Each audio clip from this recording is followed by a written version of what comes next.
Oh, God.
Welcome to Biggest Geekus. We're your hosts. I'm Randy.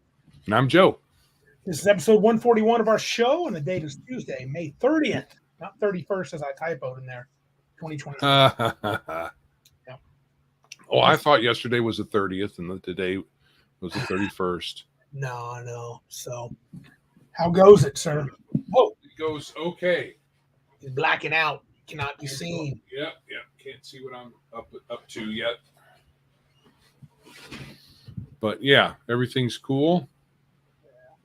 What's up? Point Blank, Malachi, Darthiak, Mr. Boivin is here, Ironman and Martinson. I'm seeing the commenters in the live chat. I can't see anyone in Rumble. Doesn't mean they're not there. So I assume it's all going well in Rumble. Yeah, I'm not sure how that works. Sometimes while we're the way it filters through here into live stream, it's one thing. We can't get Rumble numbers. Yeah. But hopefully there's folks watching, even if they're not participating in a live chat. Hey, Legion. Yeah, what's up, dude? I am listening carefully through your Hyperborea stuff. Good stuff to listen to. He does a really good job to read through. I like it as a guy that's playing the game. It helps to remind me of things. So I just listened today to the Druids and the cleric stuff, and it's kind of fascinating how you mentioned. I forgot that they do the fight to the death at 9th level. or you have to fight. You can what do you mean? Well, you remember how Druids in first edition, when you got to a certain level, you had to go fight to get your position? Yes. But they are a little bit nicer, leaning on Mr. Liao's expertise of reading. Apparently, if you lose your fight at 9th level, like one of 3 or 5 or whatever there are, you go back down to 1 point, experience point below 9th level. So you're like 1 experience point from. So, I don't know. So you don't have to do a whole lot to regain and then go try again. Yeah, but I mean, what'd you do? You go punch an orc in his face and then go fight again? Sure. You could even have spare orcs off to the side. When you lose, you go smack one, kill them, and then you're like, "What's up, dude?" And just go again. Yeah. Crafting Gamer, Ryan Davis in the house. Good evening, everyone. So go ahead. Those are kind of the weird situations that you could envision in a world that behaves that way, right? Well, Hyperborea does say you have to wait. Is it another year? Yeah, that sounds right. Legion says, I thought you had to wait another year before you can go back.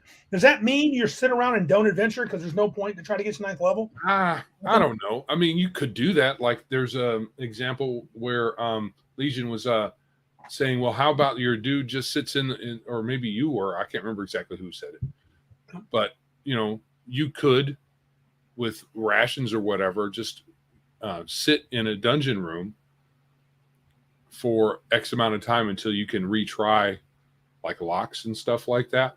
Yeah, but it's like a year for the druid stuff. You gotta wait. So is it just a druid who has to fight? The typical ones like druid and monk? Yeah. The druid, I don't know if the monk does or not. I haven't gotten that far. Actually, I have. I got to the rune graver, so I'm not sure what it is. So anyway. But how was your week otherwise? Good. Just got back. I had to take my wife out of town for an appointment. We spent hours and hours and hours driving, which I'm not a fan of, but we did it anyway. We we toughed it out. Yep. And she had her appointment, and hopefully things will start moving forward again. Cool. Good. I had a pretty good week. My buddy Greg and we went for a bike ride. This is funny. And, I don't know if I told you, I had fallen earlier this week like an old man and hurt my back a little bit. Luckily, it was more of a muscle bruise, so it's kind of tight. And I went ahead and rode on Memorial Day. We were planning on doing a ride that we thought was going to be 40 miles total, 20 out and 20 back. And when we get back, he checks the distance. It's 54 miles that we rode. Oh, wow. So he rode a little. How long did it take? Oh, quite a while, because we stopped for lunch, and so we had like an hour lunch. So it was we're slow riding. So I'm trying to think. We probably really counted 1, 2, 3, 4, 5 hours, 4 hours. Riding pretty slow. 4 hours, 50 miles. Not very fast. So. Well, if you're wanting that to be a workout, you're going to have to increase the pace. Yeah, maybe. It definitely got my legs worked out. So. Right. So it'll work out your legs for a while until you get used to it. But for it to be cardio of any kind, yeah. You gotta ride harder. Yeah. Ride hard. Gotta ride hard. So anyway, but it was still a good time. And then my back got really strained. I was aching today. I'm feeling a little better, but I'm taking it easy because that left side is pretty strained, but that's all right. So, yeah. Legion Miss says 1 year training montage. So that's probably true. You're the best. You don't want me singing. Mm-hmm. Never gonna let them get you down. Anyway, yeah. Whether you go out or not, that's an interesting thing. In that game, 9th level means you have some sort of Death Dog over on Rumble. Welcome. So you have some sort of keep of some kind. I don't know what druids have. If it's a grove and they have like apprentice druids that they are in charge of, so that they could, go into semi-retirement for a year, or they can keep going at 9th level. You can do lots of things. Yeah, you may not gain experience points, but thinking about that, I wonder. So if you lose an experience point, can you not? Could you bank experience points so that if you win the fight, you could be almost 10th level? You'd have to look that one up. They might have a standard way of handling it. A lot of people, you may not be able to garner more than half the next level. You may not be able to garner more than what you need for the next level. Well, you're right. So if they drop, so you get the fight, right? You get into a fight and you lose all experience back to one bolt. So you're like over 9th level, you challenge the people in the circle, you fight one dude, you lose, you go back to 1 point below. And Legion says he would allow banking of XP. So would I, because I don't think I would like your character sitting around unless if you wanted to play him, if you wanted to pull out another character, that's fine. And the other thing is when you gain enough experience for 9th level, you have to win that fight, right? Yes. Before you gain that level. 9th level power, right. So it's not like you lose abilities or anything like that. You're just reset. You can't even get them. Hey, long shot, what's up, dude? Malachi's in the house. I think I mentioned Ryan David already. Cool, good group. Yeah. So, dude, should we wait with the cool news till the end a little bit, Joe? I'm kind of excited to show everybody. Well, why don't you show? All right, I'm going to show you guys something that happened this week. It did something very cool, and I'm pumped about it. So it's not set in stone, but it's just about there. So I'm going to attempt the shareage. Look at that. No, it's tech. Look out. Yes. Tragedy at Tygon's Falls, baby. That's some of the sweet art. You can't see all of it. I can move it up just a hair. See some of Patrick Demo's cool art. That's the cover. Big Geek Emporium. Mr. David Gwill helping me out with the layout and such. That is a first attempt at a module. I do believe it's going to be levels 2 to 4, not 3 to 5. And it's basically old school sort of adventure. The stats are kind of old school.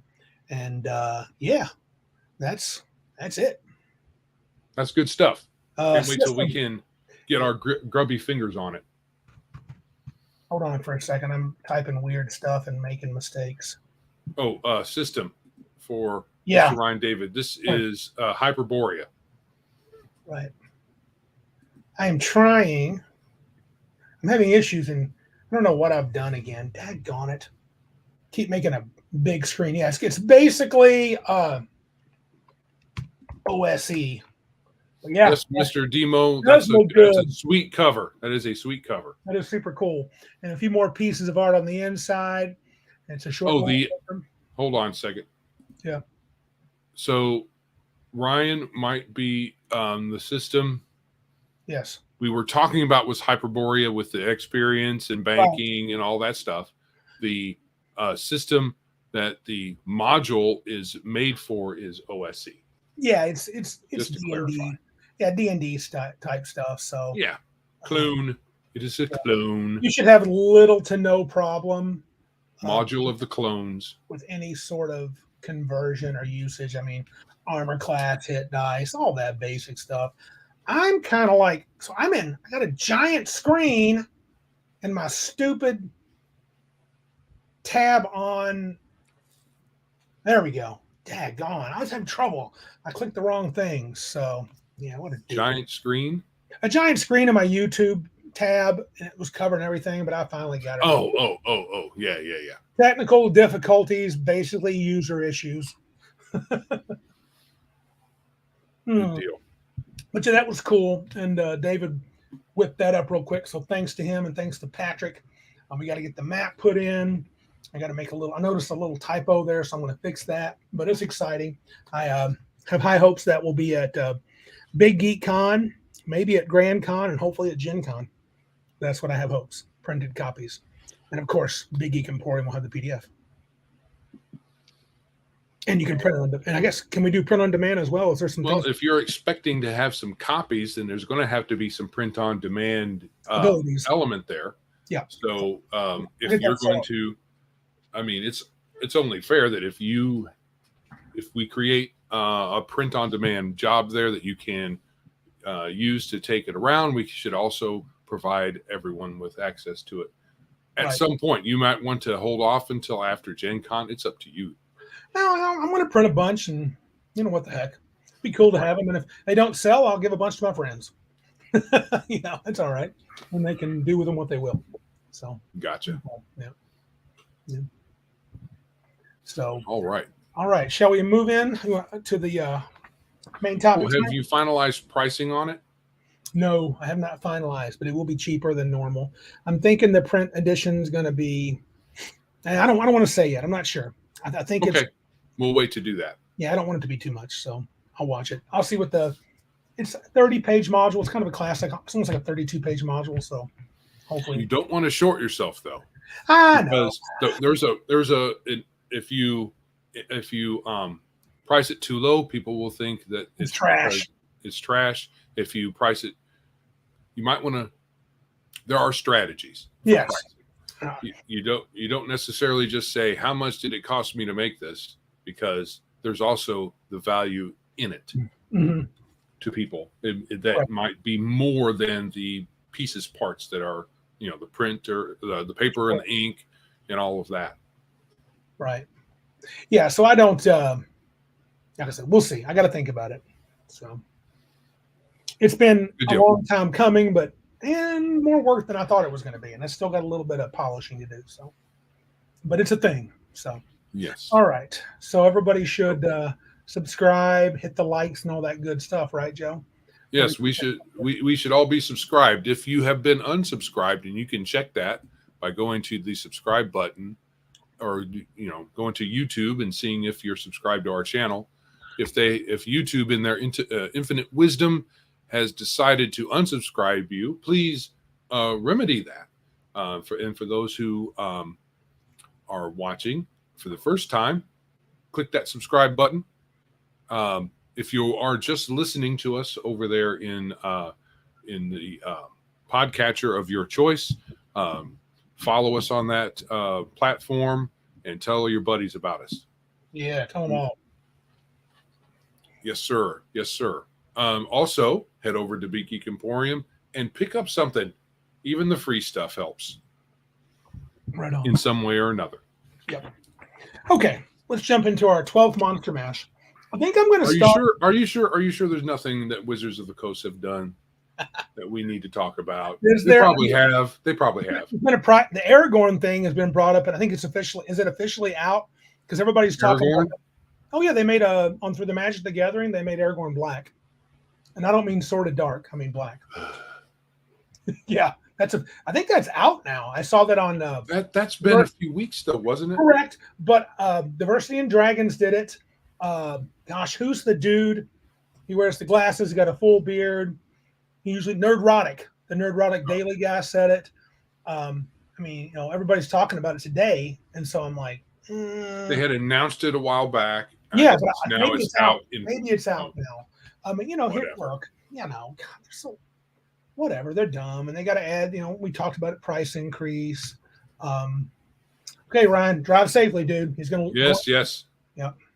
Keep your hands on that steering wheel. Yeah, so Darth says he's seen a couple of videos on it. I have too. So I assume that's the thing, that it must be out. And they showed some pictures of cards. I mean, it's just ridiculous. Oh yeah. New WotC book is $70. But with some bad press, it's on sale for $60. Wow. That's a lot. That's a jump, dude. Well, everything's going up, so you got to expect a little price hike, but a $10 bump on what was normally that's a $20 bump. The books for $50. Oh, a $20 bump? Yeah, 70 is what Iron Man says. Yeah, but it may be that it would be a $60 book otherwise. For me, $59.99. Yeah, whatever. I'm not buying their crap anyway, so they can double the price. I don't care. Yeah, it won't matter. Do whatever they want. It don't affect me. But you got to expect the prices are going up to some. Yeah, $10 even on a $50 book. A $10, that's a 20%. 20%? Yeah, it's a 20% increase. That's pretty hefty. Yeah. Death Dog over at Rumble says, forget them, and I agree. Yes. 100%. Yes. They are quickly forgotten. I just thought I'd poke a little bit. Yeah. Just poke a little. Oh, Malachi, here's what you get for your 70. It includes D&D Beyond access. Oh, okay. The book is only $60 by itself. Right on, baby. D&D Beyond access. That means whenever they decide to edit their book, they will do so. I tell you, I was tempted to do something bad this week, Joe, and I'm still tempted, and I shouldn't do this, but I found out that Paramount Plus is only $5 a month, and I can get all the Star Trek stuff from way back when because they've got it all from Netflix. But they also have the Young Sheldon, which I like that show. I was a Big Bang guy. Some people weren't. I am. Hey, Matt Barninger. But I'm afraid if I get it, I'll end up watching the D&D movie because it's also on there. So I'm going with not getting it. I don't think I am. So $5 is unfortunately cheap, but I don't know. What again? Paramount Plus. Oh, Paramount Plus. That has Picard on there too. I probably won't watch that, but I could watch the old stuff, and I could watch Young Sheldon, and then of course there'll be the D&D movie. And I'm like, I know I would watch it. I really don't want to watch it.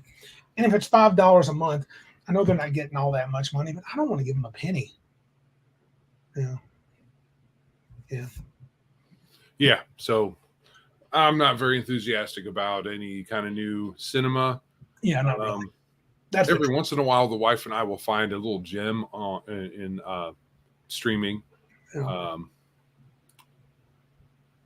Wasn't there one that I have to ask her. There was something fairly recent that we both laughed about. It was,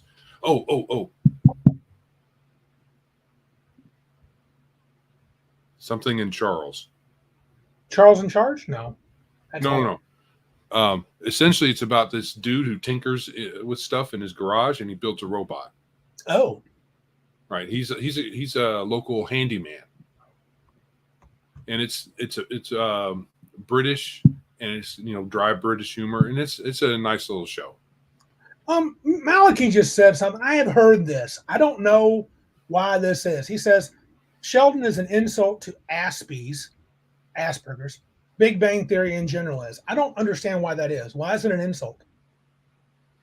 I Well, enjoyed it. because the idea, well, right. So it's funny to some people, but the idea is that the Sheldon character, I believe this is the idea, is that he is kind of like the poster child for Asperger's people when there's a very big spectrum of how they can be, and Okay. so people don't like that. You're like, this is the way they are. No, well, they're not. But Hmm. I don't know. I wouldn't think. I don't know. I guess it doesn't. I don't get the impression they're trying to represent all of them. But I guess. No, but a lot of the folks, the Big Bang Theory, like smart guys, they all are kind of on the spectrum, I think. So, Really? oh yeah, they're all kind of. I think they're all Well, supposed to be kind of on it. I didn't get that. Green Apple says Big Bang Theory did irreparable damage to geekdom in general. I guess I just don't see it, dudes. I don't see it. But okay, each to each their own. I never thought. I never thought of it that way. I did think it got a little tired. Um, but I mean, yeah, I don't know. Well, it's to me, it's like a lot of other sitcoms. They're based on a particular kind of formula, and then it's either it's a rinse and repeat. So once you've watched like a half a dozen of the shows, after that, it's kind of Well, I think tired, I think in my opinion. most TV series I think have and this is not I am not a TV critic. I am not any kind of guy that knows a lot about TV shows. Just from what years I've lived and watched, they have a 5-year lifespan. I mean, 5 seasons, you pretty much can tell a complete story. For example, Supernatural. Yeah. I thought that one. Married with children ruined married culture. I think after 5 years, you're going to run pretty stale. You're hard pressed to tell great stories after 5 years. And don't bombard me with things like Gunsmoke and MASH and crap. I mean, I get it if people liked it, it's fine. I mean, Big Bang Theory was 5 or 6 seasons too long. Supernatural was 10 seasons too long. Did I watch Supernatural? Yes. Did I watch Big Bang? Yes. But even as I watched, I was just looking for funny little things that they did that I found endearing, things that I thought was funny. And Farscape was too short. Farscape was right. Oh, they didn't get 5 years. They had to rush that final movie thing. Farscape should have been 5 full hardcore seasons. And Babylon 5 was. They kind of had some weird things after they did their 5 years run. Yeah, that was a pretty decent. It started off kind of weird, but yeah, it's sci-fi. So I think Fringe was perfect. Fringe was perfect. Fringe. That's what I was trying to remember the name of. That was 5 seasons, right? Or maybe 6. I think it was 5 though. I think it was 5. And it had. Legion what it needs did to borrow my Farscape DVDs. Go ahead, I'll send them to you. You can watch them, bro.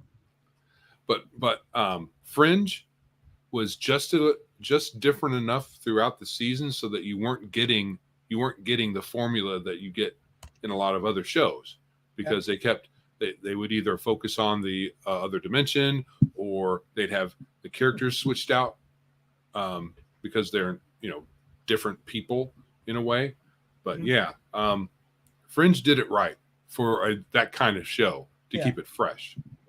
But to show you how dumb I am, I had a hard time after the first couple of seasons of Fringe, because they would start at a place and I'm like, I'm not following what's happening, because it wasn't like they didn't pick up from the last show. There would be these weird jumps and they would start you on one side of the amber versus the other. Is it the amber?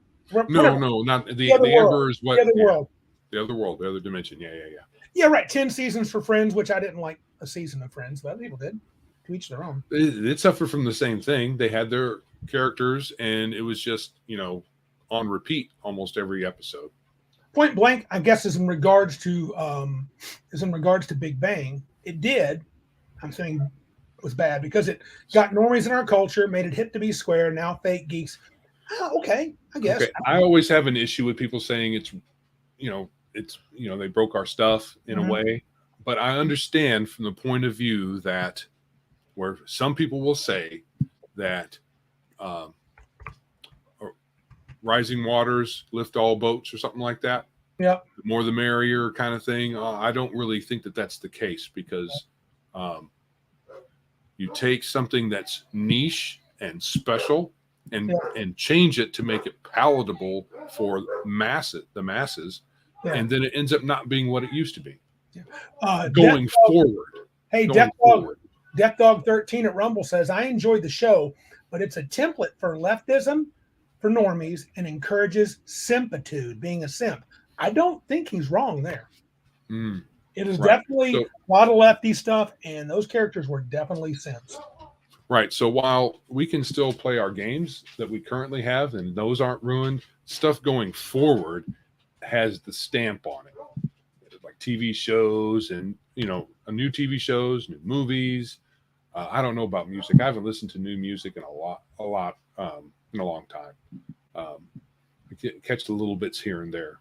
But anyway, all this stuff going forward from a certain period is just infused with all the nonsense. So you just have to look back to the old stuff and hope that some little nugget comes out that's good. Right. But it's not much to hope for, in my opinion. Yeah. All right. Hey. Hold on. There we go. Legion of Myth with a truism. Joe is spot on. Don't read that. Legion, No. You need to stop. Stop. Joe is spot on. I have to say that without interruption so that people who are listening, because we'll talk over each other, I want the full effect for that. So we can watch some of our old shows. What we need to do is have a new. See, we got these people. This is my buddy Martinson going with what Joe said. Don't ever do that again.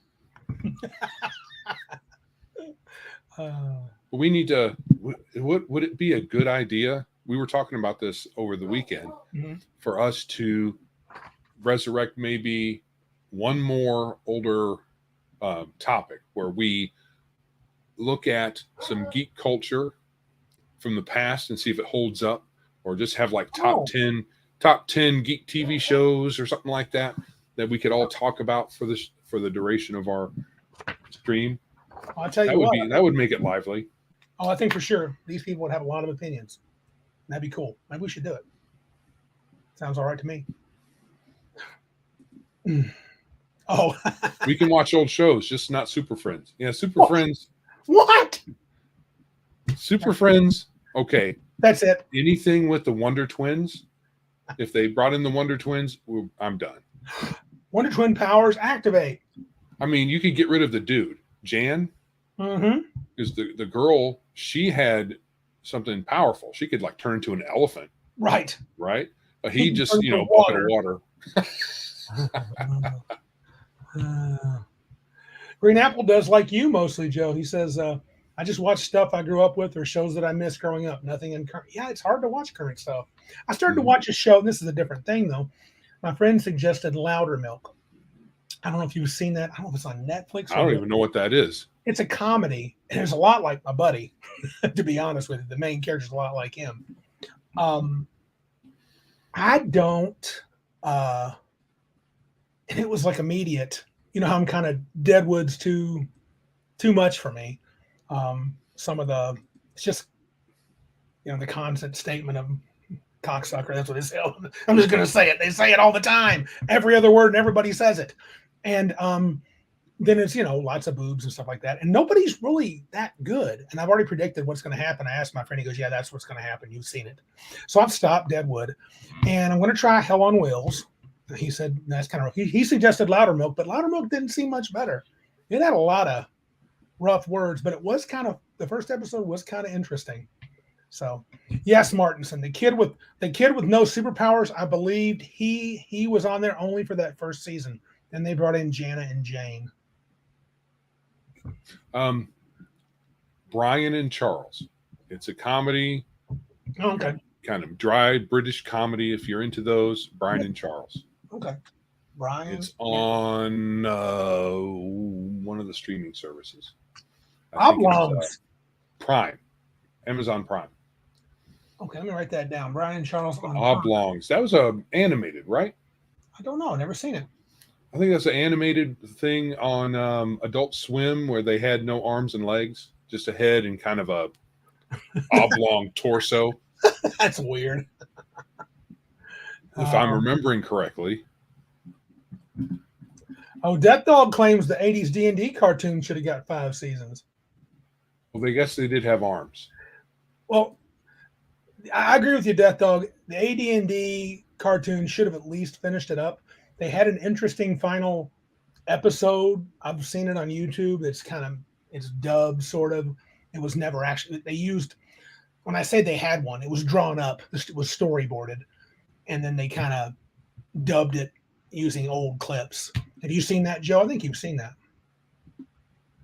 Seen Oh, what well, again? what's that? Seen what again? The D&D cartoon. Yeah, I didn't care for it. No, but where Death Dog said they deserved 5. And he said Joe should watch Chappie. Death Dog said that. I think I've seen Chappie.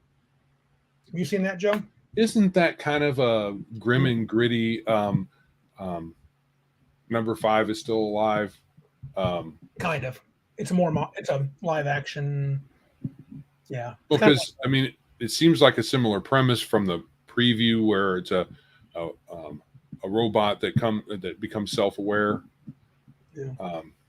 And he does a rescue thing in what's the other one? The old one from the 80s. Where it was was supposed to be a combat robot, but he escaped, got like struck by lightning or something like that, and then became self-aware. Short Circuit. Yeah. And yeah, is it similar to Short Circuit except grim and gritty? Yeah, I think so. Death Dog was calling us out. He said you just rewatched the original finale a few weeks ago and thought it was good. I watched it and thought it was pretty good, even though it was not really. It was just old video and they dubbed over the sound. It was made. Who just watched the original finale? I think Dead Dog's implying we watched the original finale. I don't know what he's implying. Of what? Yeah, was it the finale of D&D? I have no idea. Yeah. Oh, that was kind of a letdown in my opinion. I thought it was all right. It was okay. When they got really to the end, it was my fault. Venger was my fault.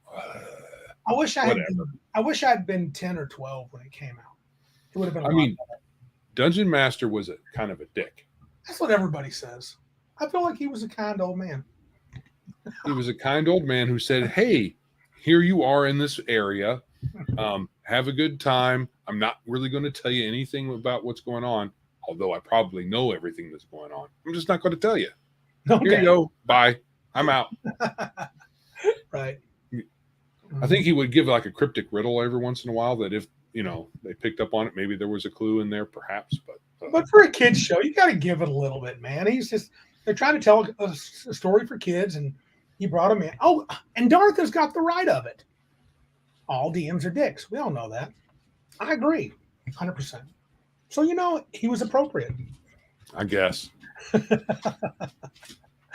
All right, let's. Okay, I've detoured. I've detoured enough, I think. Yeah, we're gonna jump into our monster mash. This is number 12. We're gonna do Lycanthropes, and Joe actually has a character in Hyperborea that's kind of gonna eventually be a werewolf slayer at some point. Yes.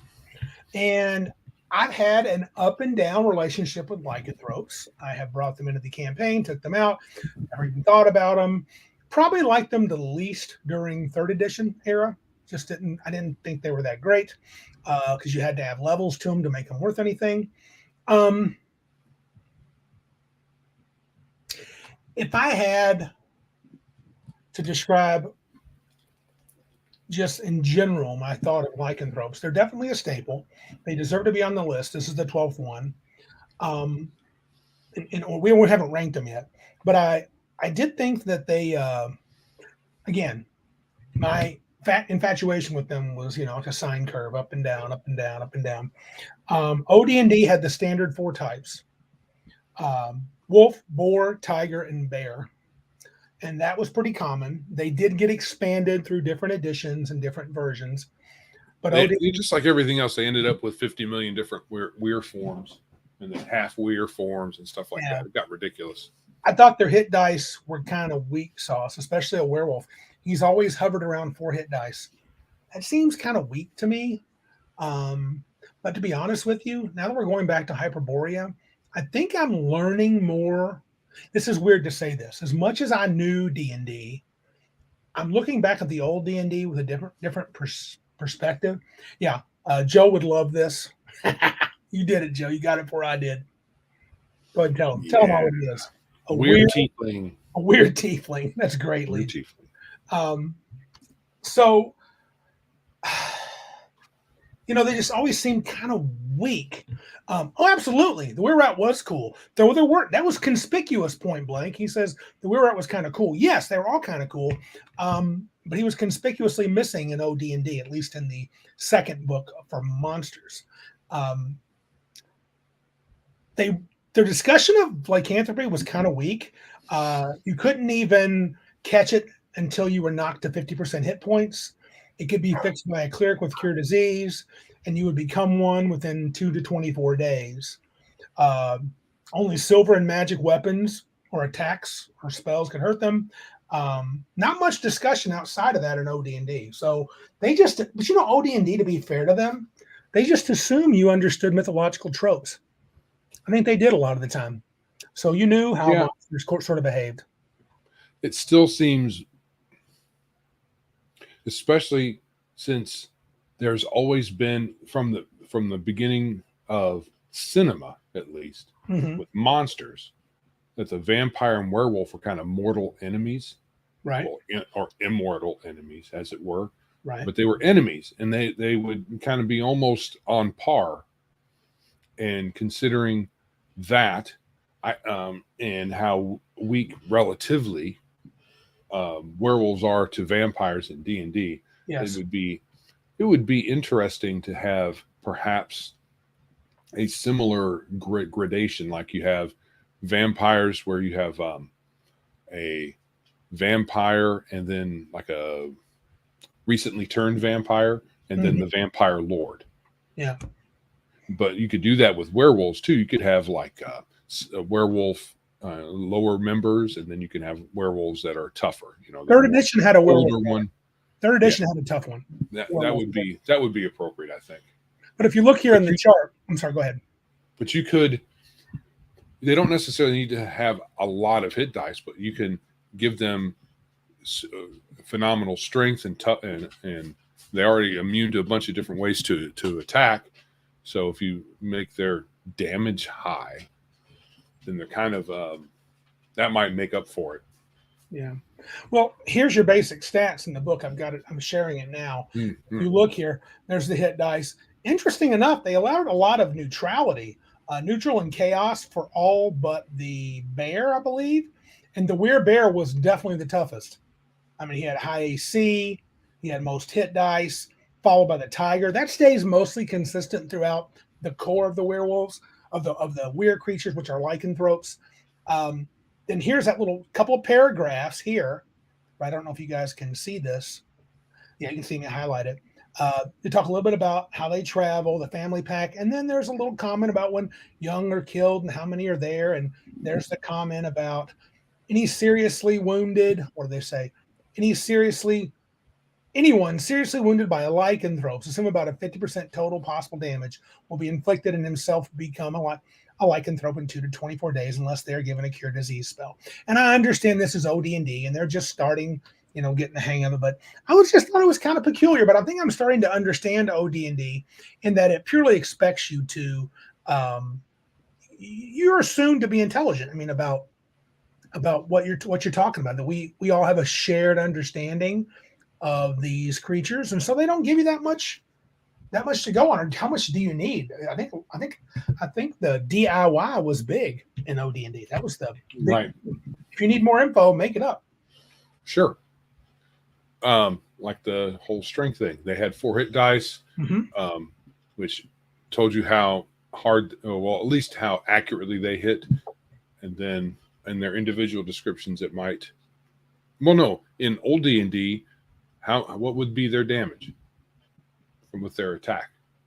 D6? Not much. Hold like on. Everything else? Possibly. Let me see. Take a quick look. The damage types. Wow. Oh, yeah, D6. They have to be, because there's no other damage described. Yeah. Right. Yeah. So that's kind of funny. Now, Beckme came along And they did add a few interesting ones. They had those four, of course. Then they had the weir bat, the weir fox, the weir shark, weir seal, which I think later on becomes the sea wolf. Weird seal. Weird seal. I know I don't get a weird seal. And the females are docile for the weir seals, but the males are kind of aggressive and they kind of do kind of a one male, many women. So they get mad when you get around their chicks. And then there was the devil swine, which I think good old John at Red Dice Diaries, which we have got to get on this show, he talked about the devil swine once. And when was it him? Somebody was talking about, I think it was him or somebody on the podcast. And I thought they went a good job of describing these creatures as being these because they eat people and they're kind of fat. They can be fat people, but he described them as like, what if in their personal form or human form, they're a little more, charismatic and they can charm people. They have the freedom to charm at will. So they were kind of interesting. I think Beckme. Oh, they did have the weir rat. That was also in there. I didn't mention that. I thought it was interesting how Beckme seems to have quite a good list of monsters. I see why people more and more, again, as I've come back and we do these monster mashes and I look at the different versions of D&D, I see why folks like Beckme a lot. Especially the Rule Cyclopedia. It was quite a deal. I mean, you buy that book, you get a lot of stuff, and you could play for a long time with that book alone. Welcome, Halcyon H. Glad you're in the house. Martinson says he would be more afraid of a weir walrus than a weir seal. Yeah, but in truth, you would have no chance against either one. A weir seal, a seal, in fact, would be quite dangerous if you got close to it. Very strong. Oh yeah, they got wicked teeth. Yeah. Now, it was interesting that they mentioned that a weir rat is a rat that turns into a human in Beckme. That was different. And they did give stats for their human form. I got all the books out, and I didn't get that one out. So if you bear with me a second, go ahead and talk with them, Joe. I'm going to find. Well, which one of these were brought out the wolf weir and the jackal weir? I think that was first edition. It might have been. I know it wasn't an OD&D. It might have been in the Beckme, but I'm not sure. I know it comes up in first or second edition for sure. I'm sorry. I'm trying to talk and look. I can't do both because I'm weak. But I have the others ready. I really don't get when like weir shark. Yeah. So you're at the full moon, you turn into a shark and die because you're not in the ocean. Right. Well, they're weaker. Weir sharks are weaker on the land. They're not like full on wuss bags. So give me a moment. They must end up being both air and water breathers. That would be the only way that could really work. So here's the full list of the Rules Cyclopedia. They got the weir rat first, werewolf, werebear, the major ones. Then comes in with the strange ones, the weir bats, weir fox, weir shark. If I slide to the weir shark, they do a good job of describing some of these. Hopefully I'm not driving people crazy. It says the weir shark, these are mermen inflicted with a form of lycanthropy that enables them to take the form of a mako shark anytime they choose to. When the moon is full, they must change into a shark and will maraud. So that forces the change. So that's kind of interesting. And there's the devil. Hold on a second. The only difference between a weir shark and a mako shark is that the weir sharks are intelligent and only magic and silver weapons will harm a weir shark. Right. So they still have to be underwater. They do, but that didn't happen later on in other games. You're right. Apparently, Beckme required them to be in the water. Which makes sense. I mean, merfolk, they breathe water. Yes. Yeah, that was kind of it's not bad that, lycanthropy affecting a mere creature would in fact cause it to turn into a weir shark. That's kind of interesting.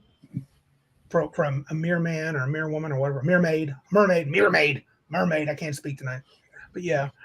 Stat-wise, At least on the hit dice side, it looks like the Devil Swine had 9. So he was kind of the boss as far as the weird creatures go in terms of hit dice. Look Fighter, at the weird seal. huh? Goes from doing 0 damage, Right? or is that no? That's number appearing. Sorry, Yeah. it does. They do 2d6 damage. Yeah, they're not That's pretty bad. good. Yeah. Yeah. But I believe, and again, forgive me for my speedy. It says the weird seal, this unusual creature is only found near seacoast. The more common female is not normally aggressive, but the rarer male, the bull seal, can be quite dangerous. Oh, he's even got better stats, dude. 8 hit dice does 2d10. Wow. Yeah, Ouch he's time. tough. And the Devil Swine can charm person 3 times per day at a -2 on your save. So yeah, they are carnivorous, especially fond of human flesh. But I forgot who I listened to gave a really cool description of that Devil Swine. I was intrigued by that years ago. I had never known that was even a creature. But I think Beckme does a nice job.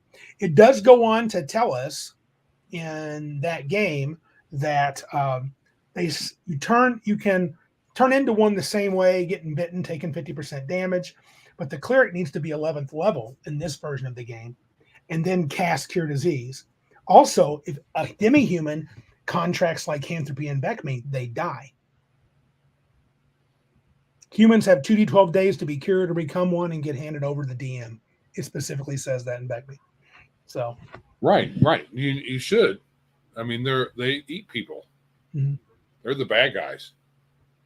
Yes, now, it's possible. You know what's coming. I agree. That's good stuff. I like being able to get cured. Yes. Right. Yep. So you have your character that has the disease or the curse. Yep. As it were, and if they are trying to get a cure, you let them keep their character, or maybe they just disappear until the rest of the party can find a way to cure the character, which is one of those weird things. The player doesn't, at that point, doesn't have a character. Early on, I was very infatuated with, killing your characters, taking your characters, and all that good stuff. But honestly, now, I don't think I would take it from you. I think most of my players, if you actually contracted it, it will become a storyline. It would become a thing. And I would do my best not to even let you. It would be hard because you guys are like really good at, you've been faced with all sorts of weird creatures and you kind of know how it happens. And if, if you got bit or took much damage at all, you'd be like, I'm going to a cleric. I need help. So there wouldn't be much hope for me tricking you into it. You'd have to do it on the sly, which, sorry. Yeah. You'd have, hey, your character wakes up in the forest with the clothes all shredded. What do you do? If I were going to do it, I would almost rather it be the very next night, because then I would also provide you. It would be a cooler. It's not very cool or interesting if you don't get it every time. If everybody always running off to a cleric, but to be fair, by Beckme, you're talking about 11th level cleric, so that's not a lot of them. Yeah, and Deck Dog 13 says, "Wow, 2 to 24 days. What is this? COVID?" Right on. But yeah, so that was a lot. It was a little tougher in Beckme. You had to get an 11th level priest, not just your 5th level dude that could cast 3rd level spells, and your party member probably help you out. So yeah, that was kind of that. Probably should be. It shouldn't be easy to remove that. Well, interesting that you say that. It gets a little more interesting as we move into the other editions. In first edition, there were the main 4, bear, boar, well, 5 now, because the Weird is now standard. And they talk a little bit about how the Weird they say the Weird is now chaotic good.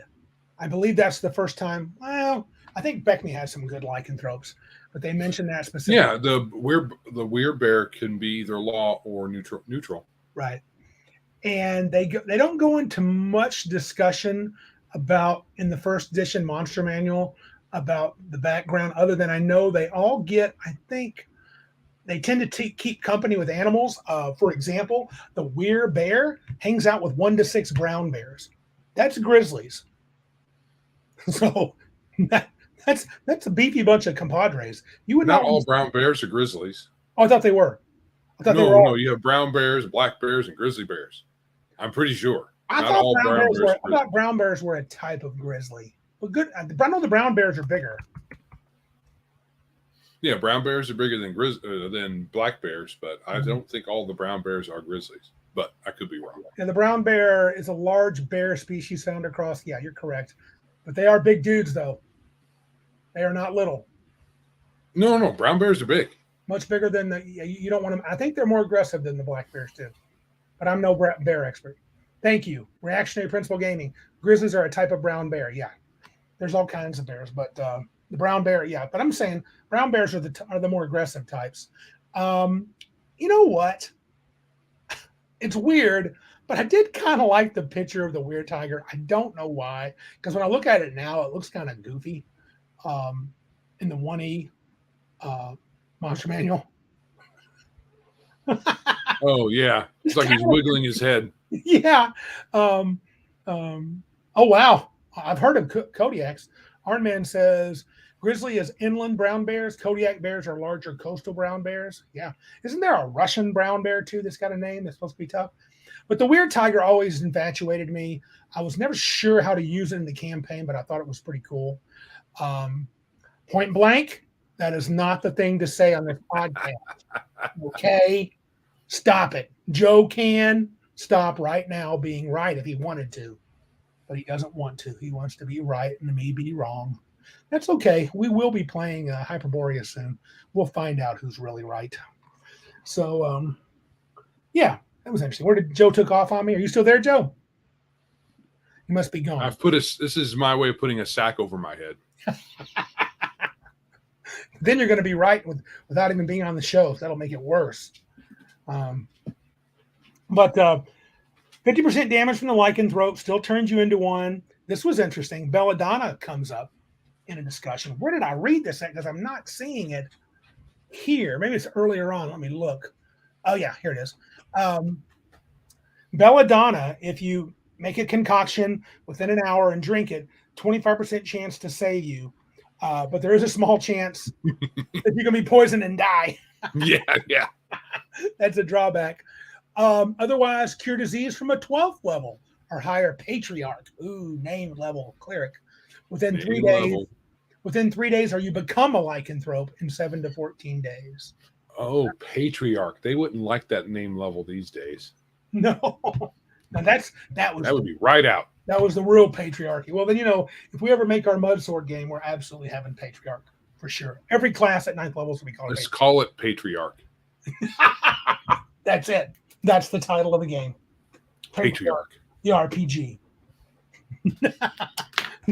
Yeah, don't worry. There's not two genders in this game. There's one. You play male. Females. As far as females stay home. As far as characters, women stay home. They don't adventure. No, that would be really popular. Stay home and make babies. Yes, and sandwiches. So babies and sandwiches. That would be a fun RPG. Just call it Babies and Sandwiches. Just figure out the rest around that title. Oh, Joe, I'm writing this down. Babies and sandwiches. A lot of folks up here in Michigan. That could take a dark turn. It could, but not babies and sandwiches.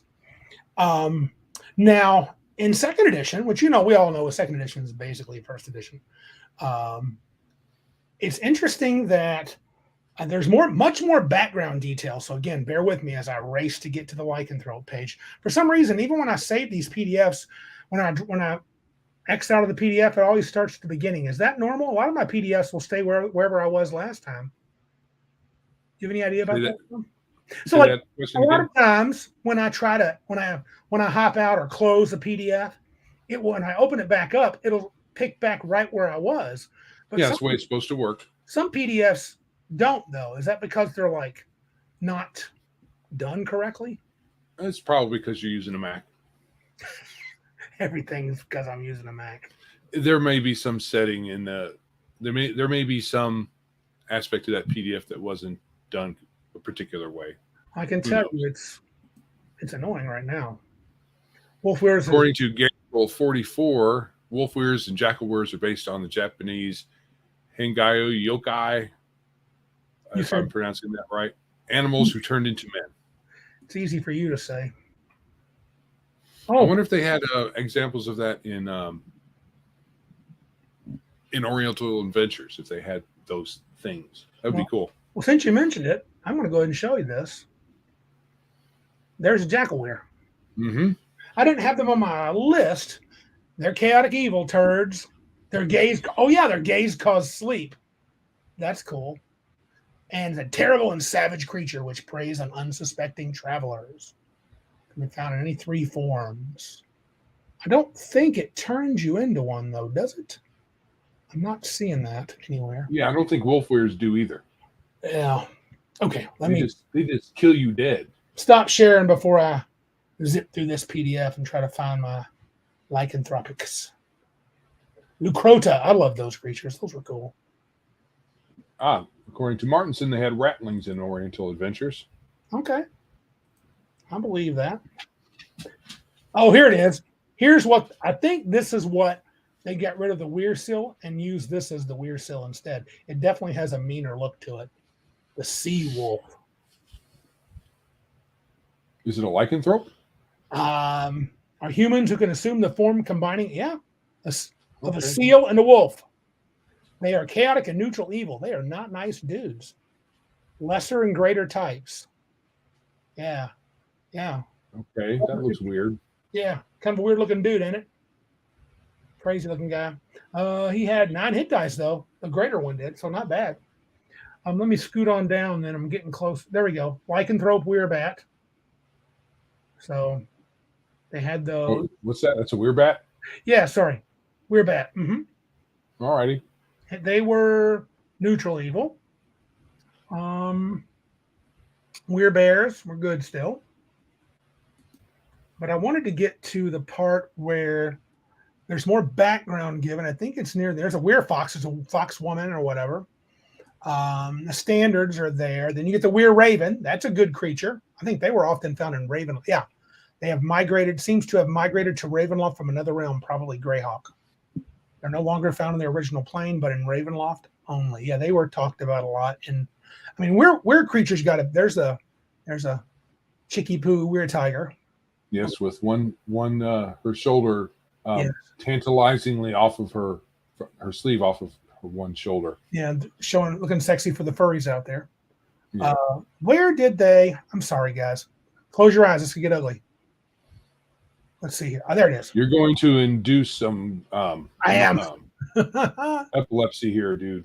So in this game, there's 3. They go into like 3 ways to become a lycanthrope. Curse of Lycanthropy was a wizard spell that could turn you into one. And Cure Disease no longer works, but you need to remove curse on the night of or preceding the full moon. I like that. There's a good way to have lycanthropy have a real chance of taking hold. Because if you guys, you can go to a cleric and go, yeah, I can get rid of that curse for you, but we have to do it the night of the full moon, just as you're about to change. Then at least you could experience that. So that would be kind of a fun way to do it. Yeah, because there would have to be an initiative roll in the mix there. Sure, especially if things go bad. Yeah. And then you also had to make a saving throw to break the curse. Eating belladonna within 1 hour still worked, but now it was 1% per hit point of damage inflicted. Then the victim had oh no, it's the same thing. That was it. You would only get lycanthropy if you were based upon 1% chance per hit point of damage. So if you took 2 points of damage from a werewolf, theoretically you could roll that, 0-2 and become a lycanthrope. Of course, that's something as a DM I would roll. That makes it better where you don't know. But again, most players are probably like, I'm going to go get checked out or whatever.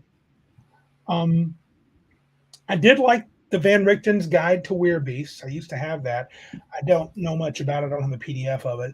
I've thought seriously about buying a lot of that old second edition stuff, monster stuff, just to have on PDF, but I haven't done it yet.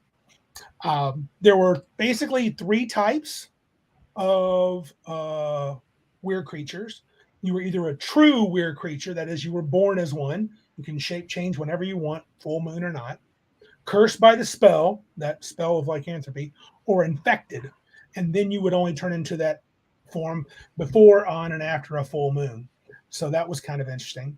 That's the 3 different types. Then they had 3 forms. They had the human-like, hybrid, and animal. They gave rules on how to make your own, which was kind of cool. Down, let's see, where was this at? right about here. I don't know if you can see this. Statistics and attributes. Designing a new type of lycanthrope. I thought that was kind of cool. Here they give some, like here's the thief skill, the different skills you can give a lycanthrope. So that was kind of a neat ad. So you can make your own if you wanted to. I thought generally it seemed like lycanthropy in second edition was a bit harder. In fact, it seemed like as you read through the books, they were trying to make it harder to either break free or have a bigger chance to become a lycanthrope. Because before, if you took 10 points of damage and you had 50, you knew you weren't going to be a lycanthrope because it's not even half. But now you could take 10 points and it's 10% chance. So, yeah. So that was kind of interesting. Right. Let's see here. Third edition. Now, this is where I just wasn't all that impressed. They did give a werewolf lord. I can't speak. He was a CR 14 in 3.5, and he was huge. Every weird creature had what's called animal empathy, so they could kind of get along with animals of their type. Transmission was through bite alone. If you got bit, you had to make a saving throw. So it was a template you could also add on. I know Bruce is probably not here from Dick's division, but it's a template. He loves templates. It's a template you could put onto a creature. They had a hill giant dire weirboar. Thought that was pretty cool. Wow, what tanky overkill that would be. Oh, but probably when it changed, it got even bigger. Yeah, oh yeah, for sure. I would imagine it would. We got another person chatting over on Rumble. Time Breaker Fix, I believe. Oh, I did not, Bruce. Bruce just arrived. I summoned him with the phrasing of template. He just arrived. Advanced bestiary. I did not, but I did mention that lycanthropy was a template you could slap on creatures. So Malachi mentions the Van Richten Guides series is great. It had a chart for the different races, their chances of contracting each type of lycanthropy. Yes, in second edition, it did not kill demi-humans. I think maybe in first edition it didn't either, but I know it didn't in second. I know in second you had to be 12th level. LB talked about the curing type. In third edition, it was two types, natural and afflicted. If you were infected by one, you were considered afflicted. Mm-hmm. Belladonna, 12th level priest within 3 days, remove curse or break enchantment on a full moon. That was cool. So in third edition, you still had to do it right on the full moon. I feel like that's the best way to go. Yes. So it has changed over time, point blank. He says, is it a disease or a curse? It matters because paladins have the divine immunity disease. Correct. It becomes mentioned as a curse in second and third edition. In first edition, I think you can still go back and cure disease. And now that I've closed that up, he's made me wonder. Second and third edition, it was considered a curse. Let's see. In second, you had to break the curse. Yeah. In first edition,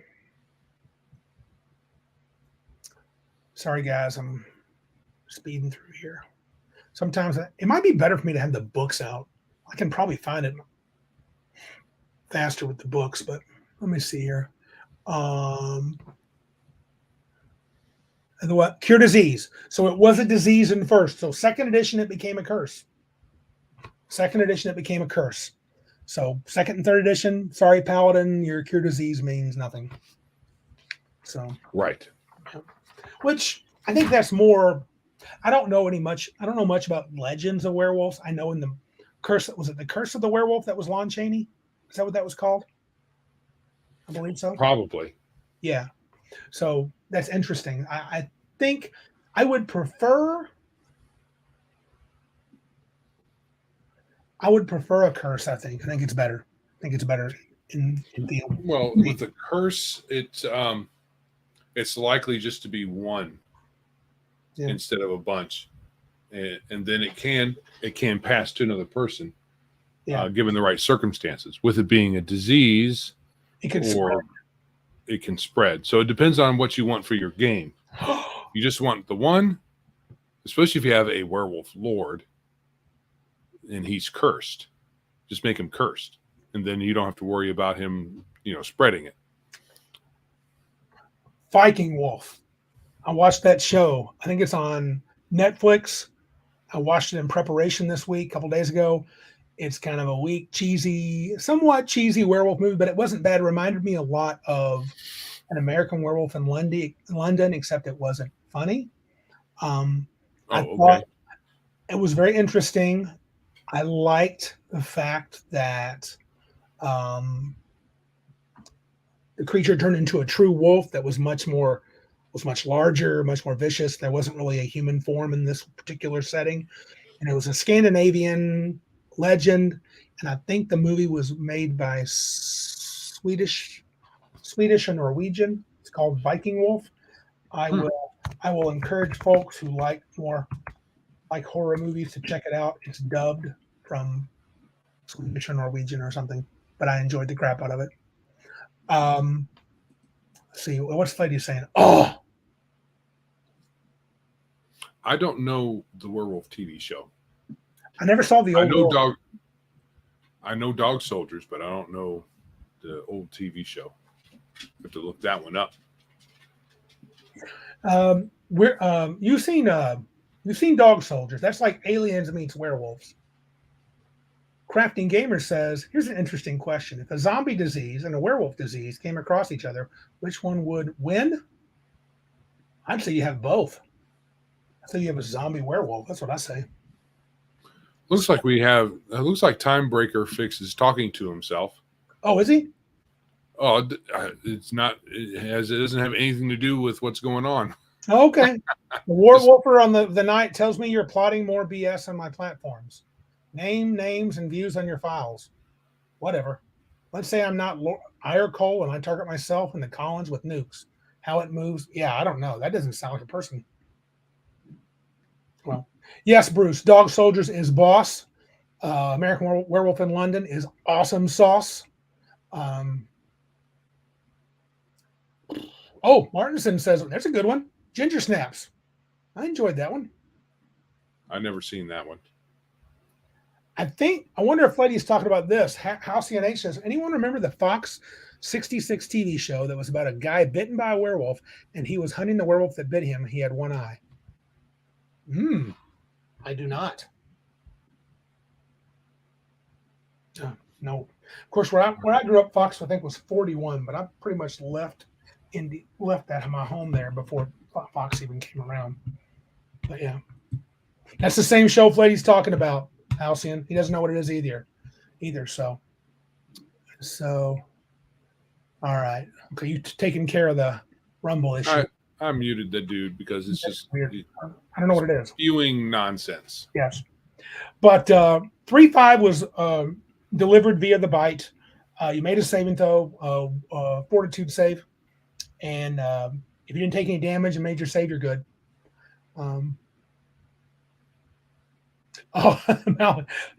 Malachi says, the only part of the Dog Soldiers I remember is when the guy is trying to super glue another person's, I think, guts together. Yeah. Oh, welcome, Mark's Genre Mixer. I vaguely remember the show talking about the TV show Werewolves. Chick Connors was the bad? Was it Chuck Connors? Chuck, probably. Okay, so we're talking back in the day then. That's the rifleman, right? Yep. Yeah, he hasn't been on TV for a long time. I mean, especially since he's dead. But Halcyon says it was called Werewolf. And Mr. Bovan says Ginger Snap, though he didn't say snaps, is a coming of age story. Oh, gosh, dude. Oh, man. Okay, next. Yeah, the whole series is free on YouTube, the Werewolf series, 87 to 88. Okay. So anyway, third edition was, a template. I didn't use them much because you had to buff them up. But I do believe the Werewolf Lord was pretty tough. Fourth edition, here's where I don't really know too much or care too much. And not got much to say. Fourth edition, the Were Rat was a level 3 skirmisher.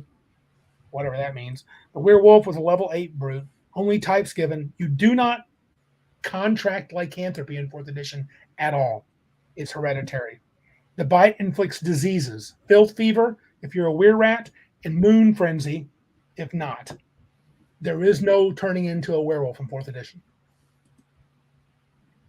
So, Really? once again, 4th edition, weak. So, but that's only in the monster manual. It's the only one I have it's the only one that I actually own for 4th edition. And it's the only one I actually would ever bother buying. I never bought any of the extra stuff.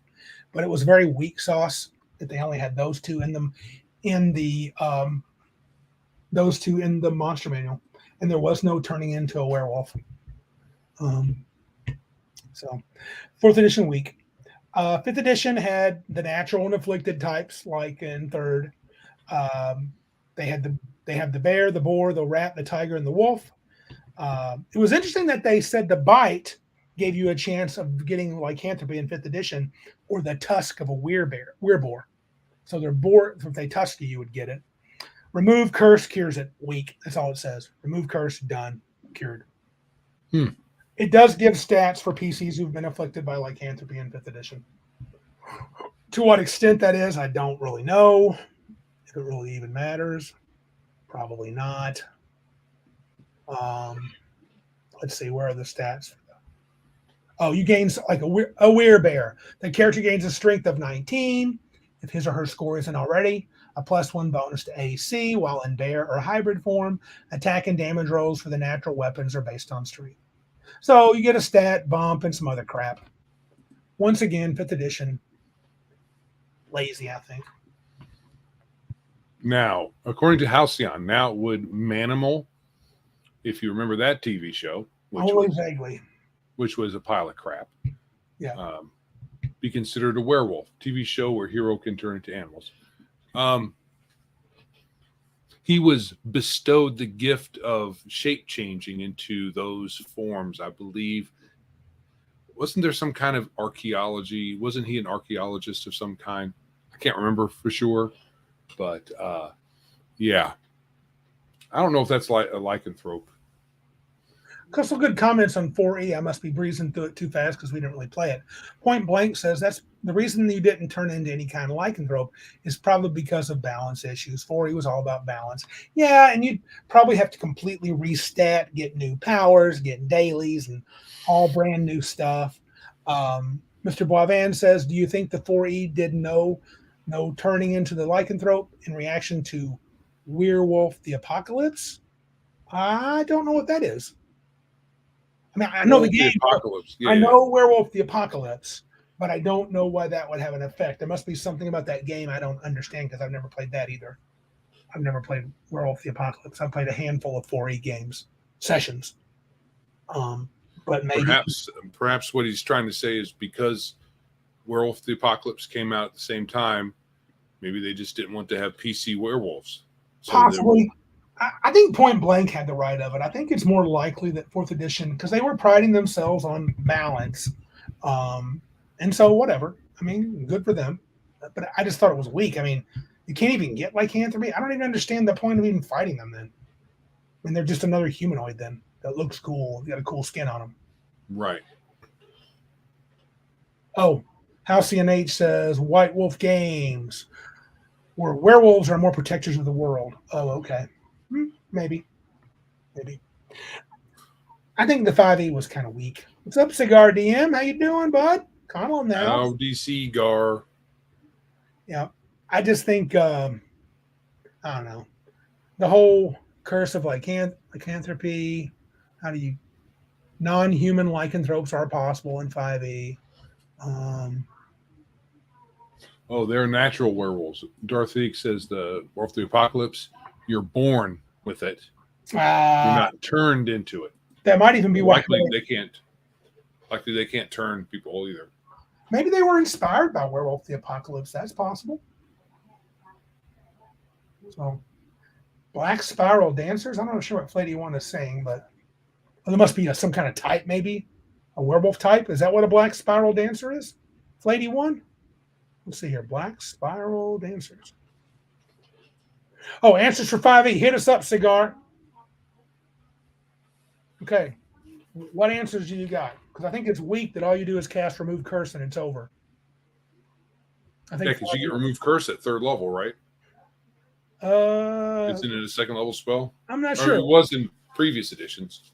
I thought it was a third level spell. If that's the case, it's even weaker. A remove curse spell can rid an afflicted lycanthrope of the curse. Um, Well, maybe you're right. It might have been third. I thought it was second. Mhm. I guess this Black Spiral Dancers is no, the evil werewolf, World of Darkness werewolf tribe. Gotcha. So in that werewolf, the apocalypse where they were protectors, there was one tribe of werewolves that were bad. Sigardium says Blood Hunter class. Isn't that the one created by Matt Mercer that was supposedly OP? I saw a couple of videos that said Blood Hunter was overpowered, which I don't know how that happens in 5e, but seems impossible. I guess it's not though. I shouldn't be that hard on 5e. The truth is, I'm really starting to follow getting like Joe. I'm starting to hate 5e because of the people that make it. 5e is a perfectly fine game, dude. It just is. It's fine. The game is fine. It's just not. Especially if you want your D&D bubble wrapped. It's got a little 13th age weakitude, so I'll give you that. But it's not the worst game to play. So No. we're probably going to have a 5e shared campaign this year at Captain Con, but it's going to be highly modified with lots of death. So, and I'm also pushing the guys to get rid of the magic item limitations. I just don't have interest in. I don't have interest in attunement. Sounded good at first, but it's weak. If you get 10 magic items, good for you. I agree. Yeah. Yeah, there you go. Green Apple plays 5e. Dude, if you like it, play it, man. Yeah. I'll just be glad when it's not 1D&D. It's going to be 5e version 2024. So 6th edition comes out. Then maybe 5th edition will be more palatable. Because we can really hate on 6th edition. Well, isn't it supposed to be just a revision at this point? Didn't they call it a revision recently? Yeah, well, they're revising the books, not the edition. That's what they said, dude. That's crazy. That's some kind of what kind of speaking? Do they speak English? That's postmodern nonsense. Yeah. Speaking. Crafting Gamer, listen to this. This is cool. I had a character that got turned into a werewolf. To cure it, I made him hunt down the werewolf that bit him, remove his heart, and eat it during a new moon after he had soaked it in wolf blood. Ooh, that's gruesome, but that's quite an ordeal. That's not bad. The Viking Wolf show talks a lot about severing the original bloodline. So that's kind of that theory, right? Right, vampire curing a vampire, recently turned vampire. In some genres, you do that too. You kill the original vampire, then the vampire that turned, especially if you hadn't killed any humans yet, then you can be released from that vampirism. Mm-hmm. Oh, Ryan David made a comment. Arflety1 said they're 1984ing the books. That's good. And Ryan David says 1D&D has toxic attachments. Back to 5e branding, which makes, yeah, exactly. They're saying this, but you know what? You can't hide it. You can rebrand it, but it is what it is. It's a 6th edition of the book. Just shut up and admit it. I mean, at worst, it's something that we said about 3.5. Yeah, exactly. Why not just call it 4th? Why not call it 4th? Because that's what it was. I mean, it ended up being that. It was a 4th edition that looked a lot like 3rd. You know what I'm saying? A lot. And Pathfinder was a 4th edition that looked a lot like 3.5. So actually, Pathfinder probably looked more like 3.5. Do you think Pathfinder looked more like 3.5 than 3.5 looked like 3.0? Yes, sir. It's hard to say. Pathfinder had some interesting things. Initially, maybe, but toward the end of its print run, I think you could say that it became a different animal. Oh, especially with all the extra classes. And then all the extra class, because the extra classes brought new sections of rules with them, like how barbarians changed from just having rage and maybe a few interesting rage powers to transforming Yes. into different, essentially into different things. Right. So they became shapeshifters in a way. Lady One says, "Wonder if they get Dylan Mulvaney as the new spokesperson." I truly hope so. That would better put him over the top. Bruce Lombardo. Now, I don't understand this for sure. I'll do what I can on social media to help WotC 41% itself. What does that mean? 41% itself. I think I used to know what that meant, but I don't know now. I don't know. Ryan David says 3.5, not bloated enough. Let's make Pathfinder. Yeah. Initially, Pathfinder was lightweight, but they did exactly. They had the same business model in a lot of ways. Lightweight. I'll say moderate weight. I mean, and I'm talking about rules light. I'm just talking about as far as number of books. Yeah. But they they just got on the WotC bandwagon as far as book production. Well, you got the fanboys tonight. Again, Joe is right, says Arn Man. I don't know what 41% means either. Mr. Guavan, I agree. Shape shifting is cool. I have no problem with, like, I think does the Berserker and Hyperborea get kind of feral features when it goes nuts? I don't know. That fits the tone, I think. Maybe. Oh, Bruce. 41% of all liberal trans idiots off themselves, he says. He hates WotC and most of you're okay. I didn't know that. Well, that makes a good point. We're going off topic, but I like it. How could you have a business survive and support a game without causing bloat or always putting out constant new additions? I don't know how. Joe thinks you could keep it going, but I don't know. Well, it depends on what you want to do with your business. Yeah. If you want and what you want your game to be. If you don't want your game to remain, what it started out as, if you and the hobbyists in our sphere are cool with the game changing every once in a while, and it seems that on some level they have been, then it can be a decent model. But constantly churning out books got to be kind of an epithet for 3.5. Yeah. I think people got tired of the book churning. Malachi said Pazzo should have stuck with making APs and not splat books. You've got Palladium. Palladium's basic rules haven't really changed all that much over the years. They just make world books, and sure, they end up adding game elements in with those books, but they're self-contained. You can ignore them if you want very easily. But they don't make they've made some revisions to the base Palladium rules over the years, only a couple of times.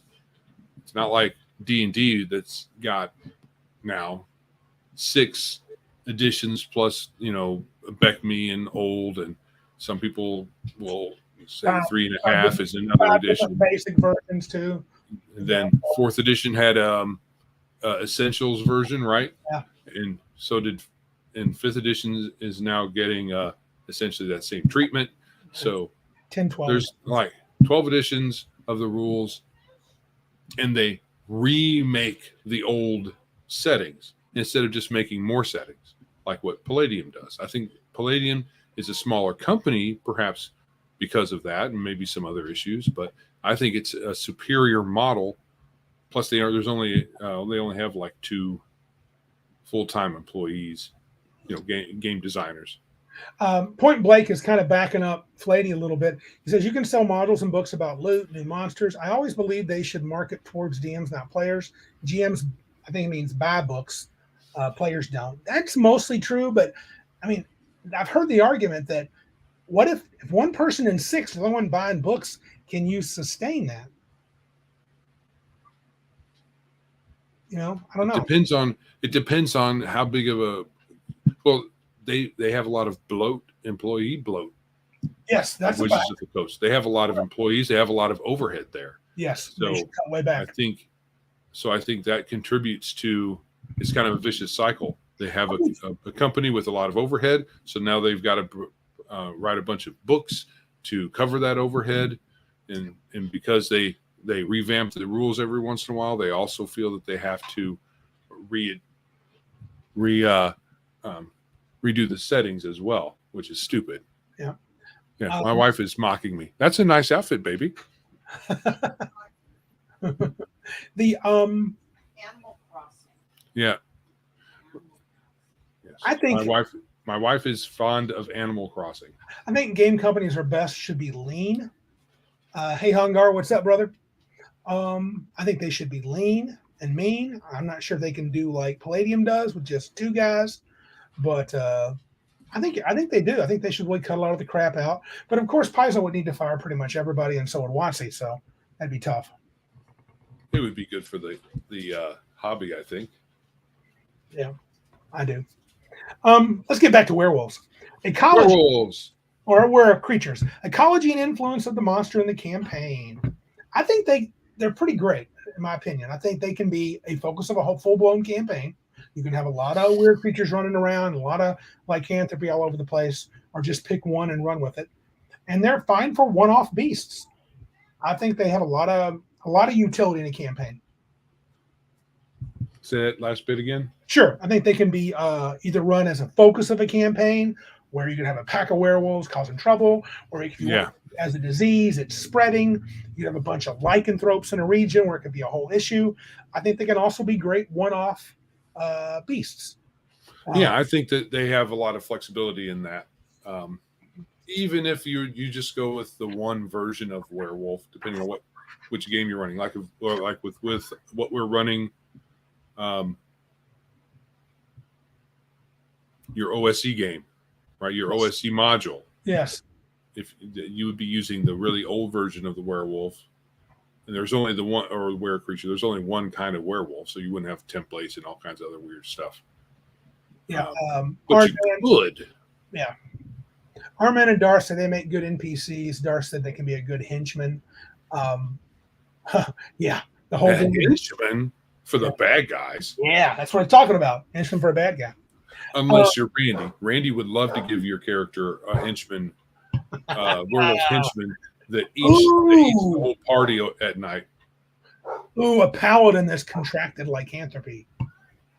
A paladin henchman. That would be crazy. Or even he's a good guy. You blocking me off. Come on, Joe. Don't be like that. See how wrong Joe can be? I was saying very, very helpful stuff, and he just took me out. Depending on how a paladinhood is run in your game, right, just contracting lycanthropy, depending on the kind of lycanthrope, would end your paladinhood. Yes, it could, for sure. At least temporarily, at the very least. I think it would be something that could be regained. Sure. You get cured and would probably have to atone. Yeah. Well, since we're kind of sliding into it, I've got a few ways that I've used them in campaigns. Do you have any that you have remember from either our games or other games where you thought weird creatures were interesting? I kind of was fond of the wolf weir. Yeah. I put wolf weirs in some adventures on purpose because I don't know, something about them. Maybe it's because the PCs, the players, might think it's a werewolf. Right. There's no reason not to. Right. Mm-hmm. And I guess it doesn't matter. Werewolves, can werewolves use weapons? Oh, sure.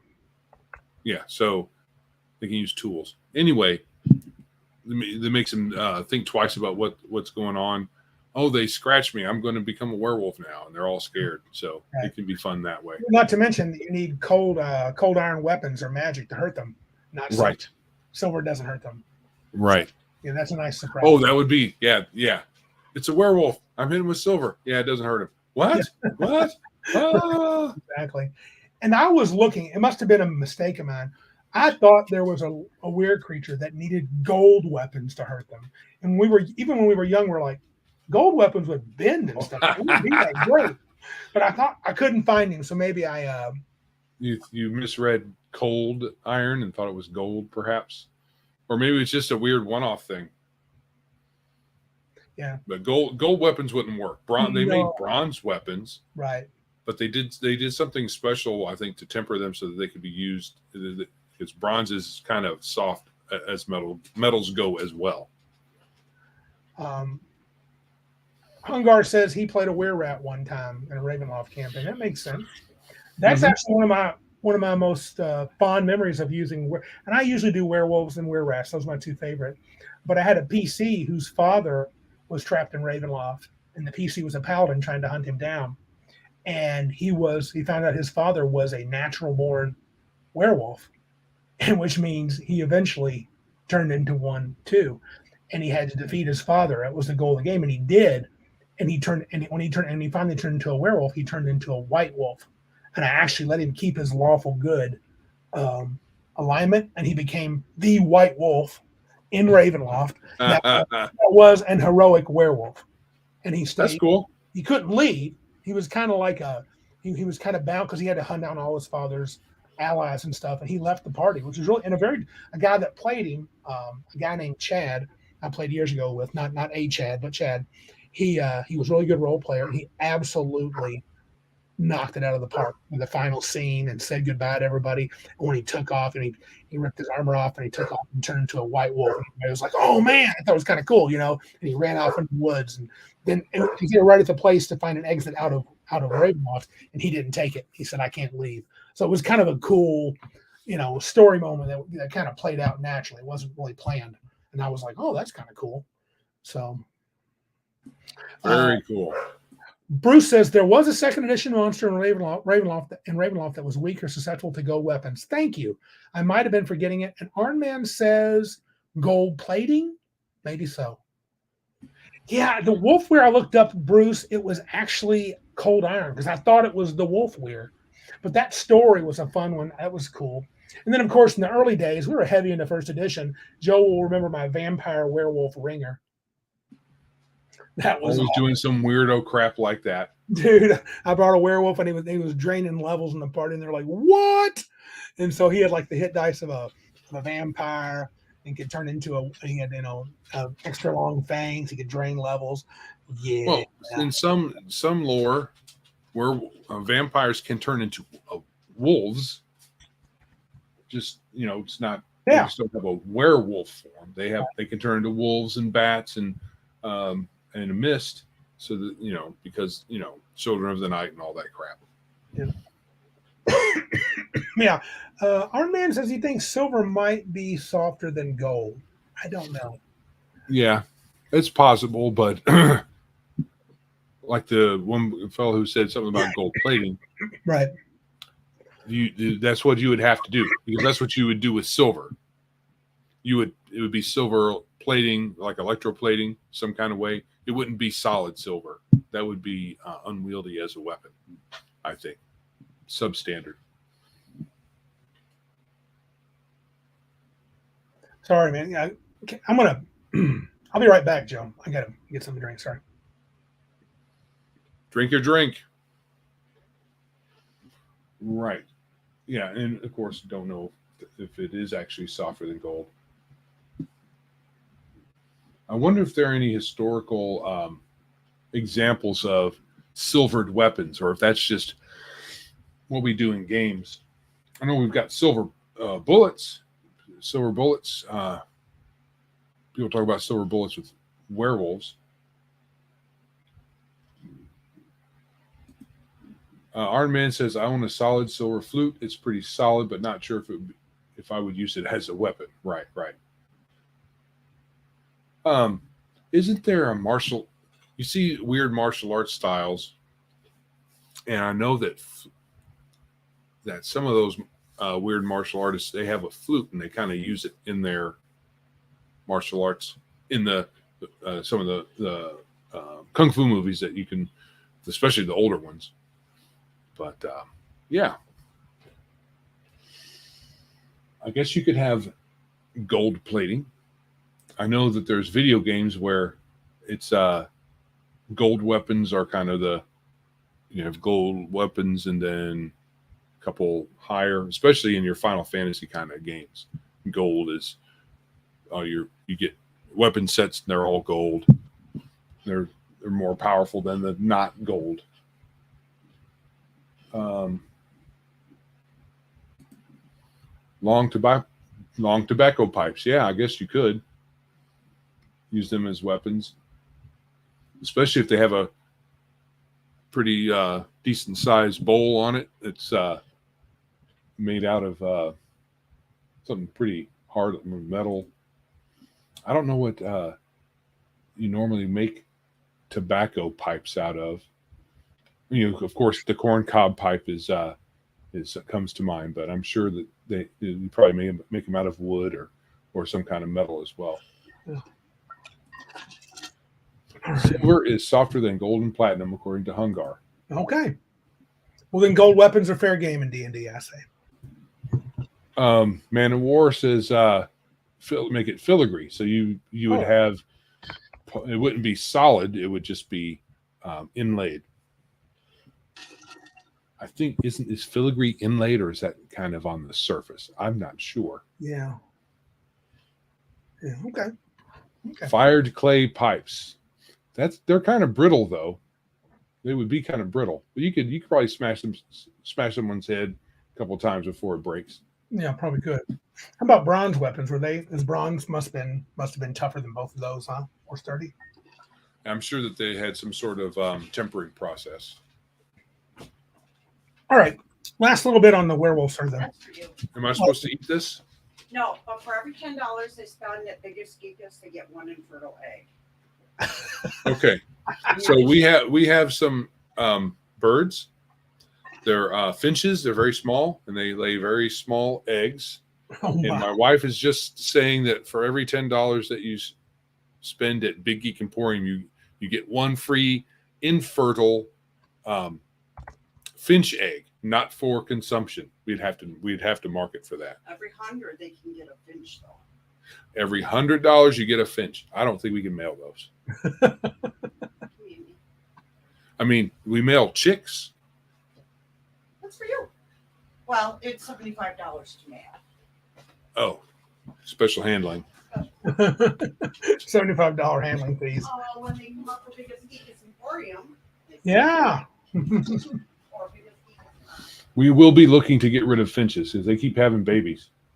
Not get rid of them, looking to get rid of them. Oh, wow. Our man said Yeah. He smoked a clay pipe made as they did in the past. It is very abrasive on the teeth. I understand why guys wore a pipe hole in their teeth. Pipe? Oh yeah, and probably why the tips were invented that were of different materials. You can just stick a whatever it would be called, where you put your mouthpiece. Yeah, there, mouthpiece. Mouthpiece hole. All right. Let's see if we can finish that. 44 egg omelet, please. You Sounds don't good want to to me. eat finch eggs, I'm sure. I like eggs, though. I love eggs. I could probably eat a dozen eggs if I was hungry enough. In one sitting, oh sure. Yes, he can. Barbecued finches. You probably have to have 44 barbecued finches to make a meal. Yeah, they're little dudes. They're little. What is this? Lady, did you see that? Ginka Kizaru fighting pipes. Okay. Cast iron or brass. Okay, that would work. Yeah. You would clobber the crap out of somebody. Mm-hmm. And what about some alternate takes to lycanthropy in your campaign world, Joe? Did you have any to go on? You see that I have a list there. I have several I can go on. You can read them. You go ahead, because I was at a loss for alternate takes. All right. We've already talked about some different, like the wolf weir and the jackal weir. Well, I was thinking the of type of weird creature where you turn the monster, the animal turns into a human. I mean, it's a different take. Yeah, you could have them all be like that they're just creatures, and then you could say they can. Well, then you could say they would be afflicted, and so your curse would be the opposite. I would say one alternate campaign style would be allow PCs to become lycanthropes. like we talked about, and just continue the adventure and see what happens. So PCs becomes lycanthropes literally deal with it. And by this, I'm saying make it not a simple task. I mean, make it to where you got to find a 12th level priest and he has to cast remove curse after you change, and if you really want to be harsh, for it to work, you have to be free. You can't be bound. And so then it's like, oh my God, if he fails, we're in for a fight or something. I also think it'd be neat. You could have lycanthropes figure prominently in your campaign. Perhaps they're a dominant force in the region, and perhaps there's lycanthropic factions, right? And maybe you get involved in their petty squabbles. Maybe the Weir Bears don't like the Weir Boars and they're causing issues. Or maybe the Weir Tigers, who tend to be neutral, don't like the Weir Bears and they're back and forth. I mean, you could pull a whole Jungle Book thing with them, and it could be pretty interesting with all the different types. Some could be somewhat helpful, and the ones, there could be factions. Of course, everybody's done the Thieves Guild led by Weir Rats. That's right. I think those sort of campaigns could be fun. I did like the idea of what if the PCs were in that world where maybe lycanthropes were causing so much trouble. What if you had at a high level, you had them seek out an artifact that could remove the curse of lycanthropy from the whole world or region, maybe going so far as to kill all the lycanthropes that are natural born in addition to that. And what if you'd already become friends with some of the Weir Bears because they're good? That would be a tough call to make, right? And then the last one was perhaps the PCs are the first people to ever encounter a werewolf or your chosen lycanthrope. Perhaps there is an alpha lycanthrope who is starting to build a family where it spreads, right? He's turning people on purpose, and the PCs have to stop him before it gets out of control. Of course, you're going to want to make him an elite specimen of his type because he's the alpha, right? Right. So when I saw your alternate takes, I was taking it very literally. Instead of these seem more like adventure seed ideas. Yeah. An alternate take on the werewolf itself. Right. Sure. From my thinking, an alternate take on a werewolf. So your classic werewolf is curse. Yeah, I guess I mixed that like one. Yeah. There's like one of them. Yeah. But the way the game treats the werewolf, it's more like a cursed disease curse hybrid thing, where it's not just a plain old disease. It's a magical disease or supernatural disease, and but they can be spread, and more people can get it, and that's kind of in cinema. Has werewolves spread like vampires spread. Sure. But there's also lore with it where the vampires are natural. They're born that way. Or maybe at a certain point in their life, like in Teen Wolf. Once he becomes of age, he develops his lycanthropy, or becomes a werewolf because of that. Not because he got bit. What if the clan berserkers? What if the clan berserkers, once they reach a certain level, those berserkers become beasts? Right. So people who have totem animals, they just maybe have some aspect of them at low level, and maybe they're tougher or whatever. But at a particular level, they can actually turn into them or have a hybrid form that is like them. That would be an alternate take. That would be cool too. Mr. Boivan asked a good question. We kind of talked about it, but not in great detail. Did you mention what happens to a PC's alignment when he catches lycanthropy? No, depending on the edition of the game, mostly you would, and the Beckme, your character gets turned over to the beast. If you actually catch lycanthropy and you don't cure it within a certain amount of days, if it doesn't get cured, it can't be cured, and you become a lycanthrope in control. I would imagine your alignment would shift to whatever the standard alignment is. I mean, if you're a lycanthrope that kills humans, you can't for long become evil in my book. Right. You kill people, you're not going to be good. Even that paladin I talked about in Ravenloft, he didn't kill people.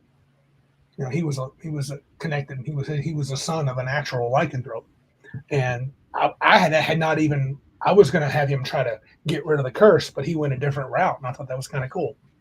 Yeah, it all depends on whether your werewolf becomes an uncontrollable killing machine.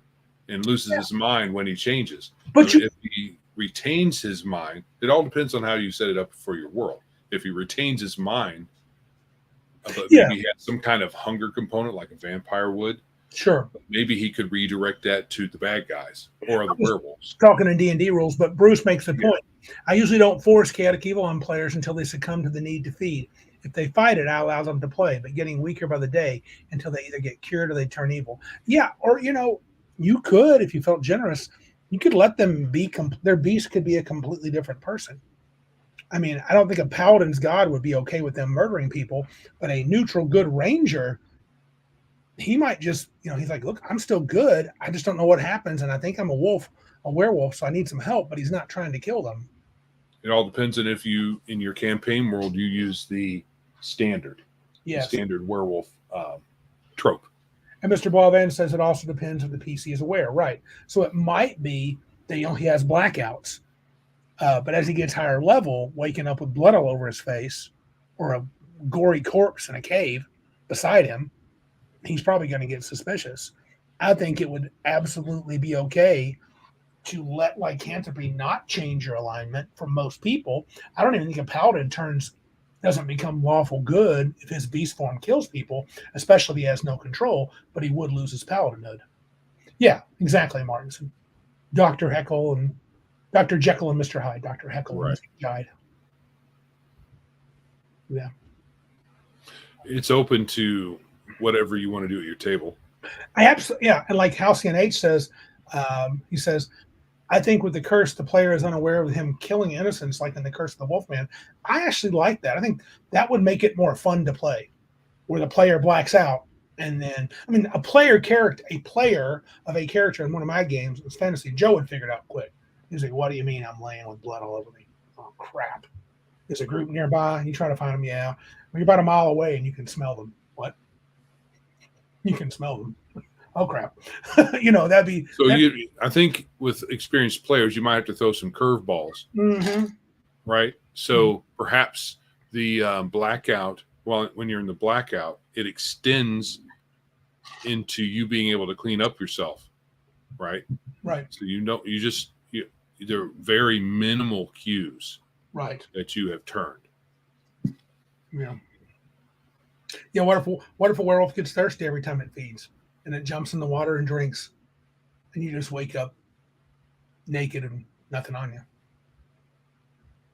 Oh yeah, that's cool. Halcyon H says he kind of likes the idea like a demon possession, but be possessed by the beast spirit. That would be interesting. Right. Especially if you didn't change shape. What if you became murderous and you couldn't remember it? Yeah. Yeah. Lady one. If you wake up next to a bloody corpse, you might be a werewolf or just living in Philly. You might, depending on what power level you want your game to become, you could have some sort of thing where the PC has to let's say lycanthropy can't be cured. Right. So you live with it. Alternative to handing in your character sheet, you could have some sort of test where he internalizes or becomes one with and tames to some degree the bestial spirit within, and so that he can retain himself and not have all the blackouts and all that blood on his hands, and can just use the beast when he needs to. Yeah, it could be a benefit over time, especially at a higher level when it won't be that big of a deal if you turn into a werewolf. I mean, depending on how you want to work it out at your table, you may not want it to be automatic or just you to talk it out. There might have to be a saving throw, or there might have to be some sort of adventure of some sort. Where during the course of that they tame the inner beast and it becomes kind of part of them. Yeah. Like they could start out, you have to tie him up every night. You have to chain him with silver chains every night. And then eventually he learns to control it. Flady makes it. Now, would you like this, Joe? He said, metagame, the whole party gets bit, then fights the boss, then gets cured. What about I think this would be a fun adventure scenario at a con, what if everybody knows they've been bitten by this werewolf that he tried to turn you guys, and you guys have 24 hours till the next full moon, and you have to kill this guy to get cured? That would be a cool one-shot adventure. I don't know how well you would like it if you were 5th level and I kind of railroaded you guys into all being bit. Yeah, I think the way to make that work as a con game though is that they would be able to use their hybrid form during the game. They could. That could be fun. Let them be a little. Let them flex a little. Because if it was just you've all been bitten, but you've not you haven't manifested any form yet, and then you've got to go kill them. That will probably just be who cares.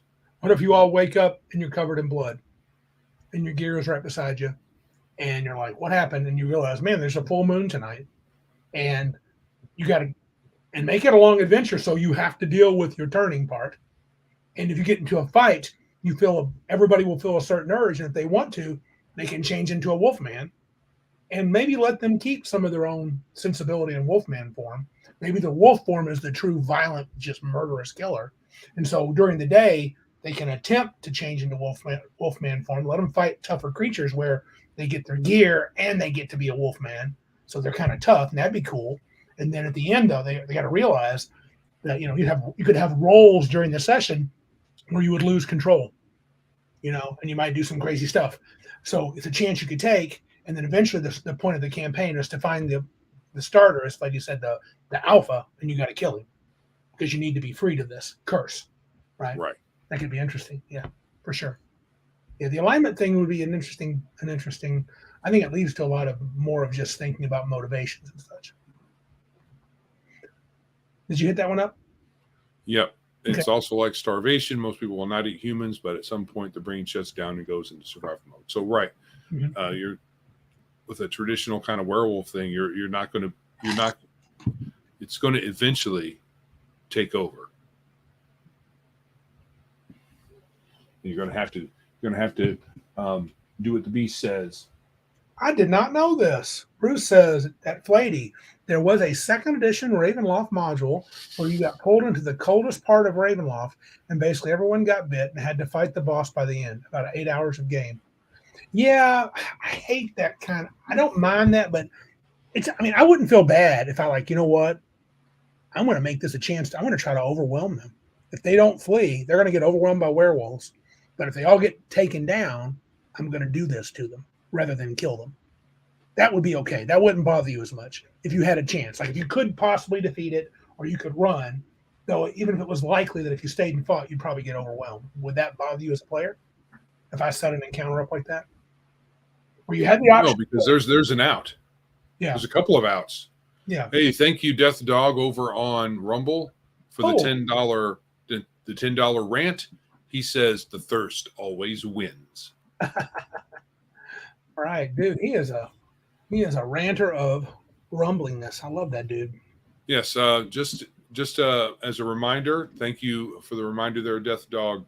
If you would like to support us financially and directly to the show, you can do that now by signing up over at Rumble and hitting us up during the live stream with a rant. All right. But you can't do it with your phone. You have to be on a laptop or a PC of some kind. Patty found that you out. Can't use the Rumble app. You might be able to use a browser on your phone and go to rumble.com. Mm-hmm. I'm not sure, but I haven't tested that out. Can we move on to the next topic, or yeah, lycanthropes? That was a lycanthrope thing.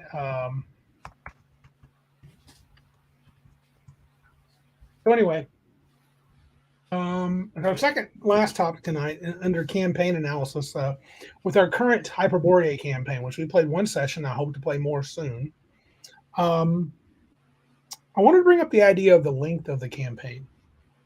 So for Hyperborea, we're going to do it episodically.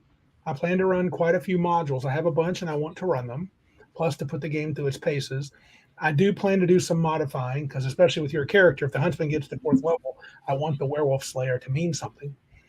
Sure. Especially after talking about tonight's session. That sounds cool. What do you think about campaign length? Are you just inclined to say, let it be what it is? Do you like the idea of somehow thinking about an ending? I mean, especially the people in the chat. I mean, if you're asked to join Me, the you know campaign, me. I know Let you're it peter out naturally. If it lasts forever, it lasts forever. If it doesn't, it doesn't. I don't having a planned ending.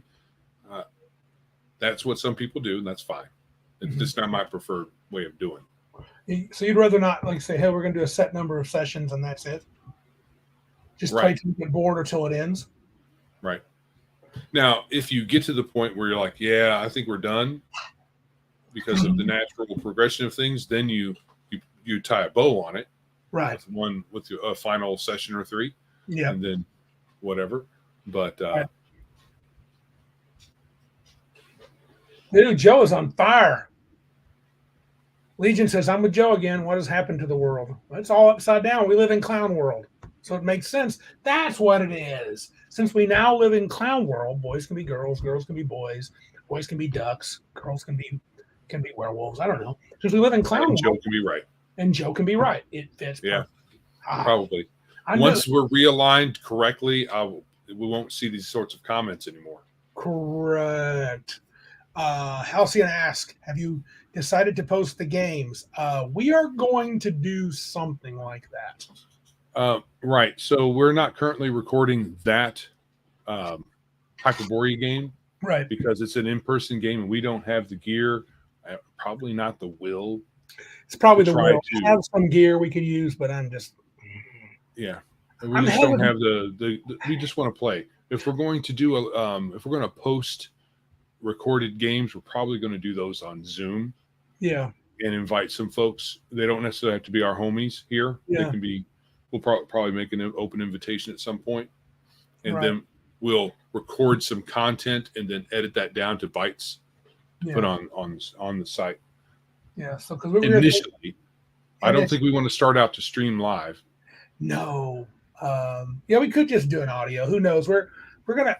We have access to Zoom. I've watched Bruce's live plays and Shadow and Sun, and even what we did with RPG is Dumb with the Legion of Myth Riffs group. I like how that's done, but I just don't.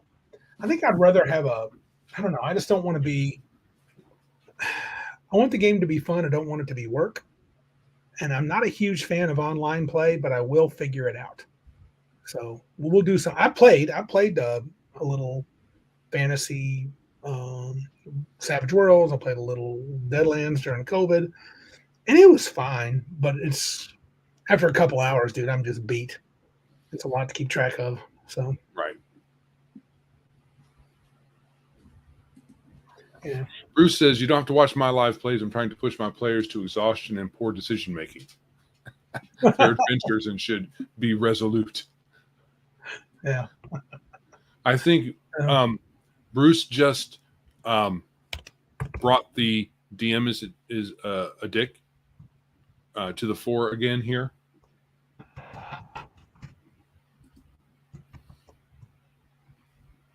Yeah.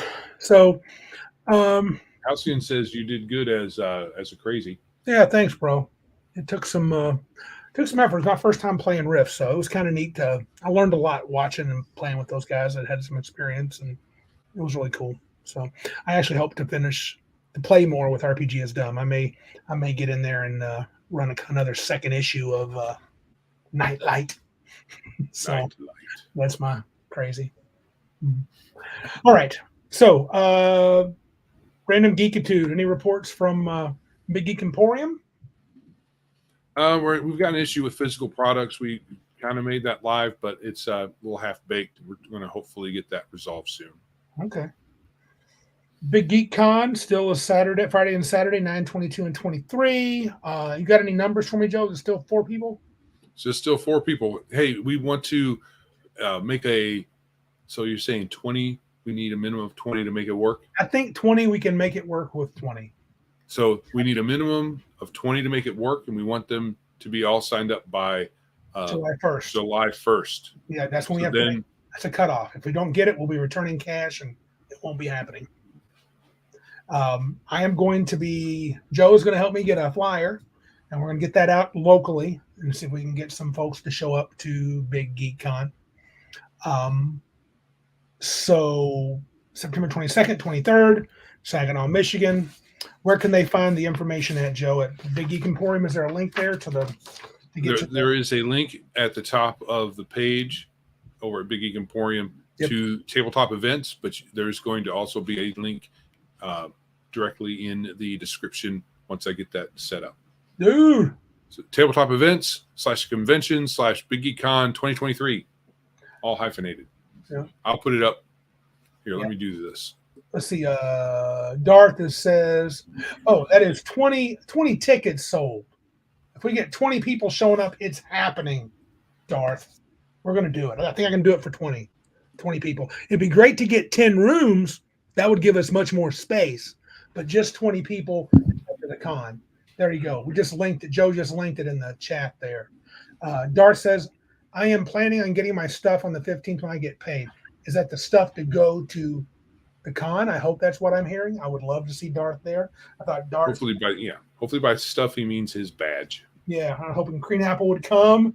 I hope Iron Man's going to make it. We would hope. So that would be cool. I would love for everybody here to go. Ironcaster, you're not too far away, bro. $30 is cheap. It is. So it'll be a good time. I'm going to run definitely an old school game for kids if there's enough. Yes, Darth, you're the man. He's doing it. One game for kids if there's enough kids to do it. I'm going to run an old school fantasy game, probably a higher level game of some sort. And I think I'm going to run Deadlands. So I'm going to try to run at least 2 slots a day, if not all 3. Oh, nice. Look at that. Ironcaster says he is sending DMs with a friend to go, sending him the info. Excellent, sir. Cool. That will be Ironcaster +1. Excellent. Dude, so fun. Oh, anything That's else? awesome. What's that? That's awesome. Yes.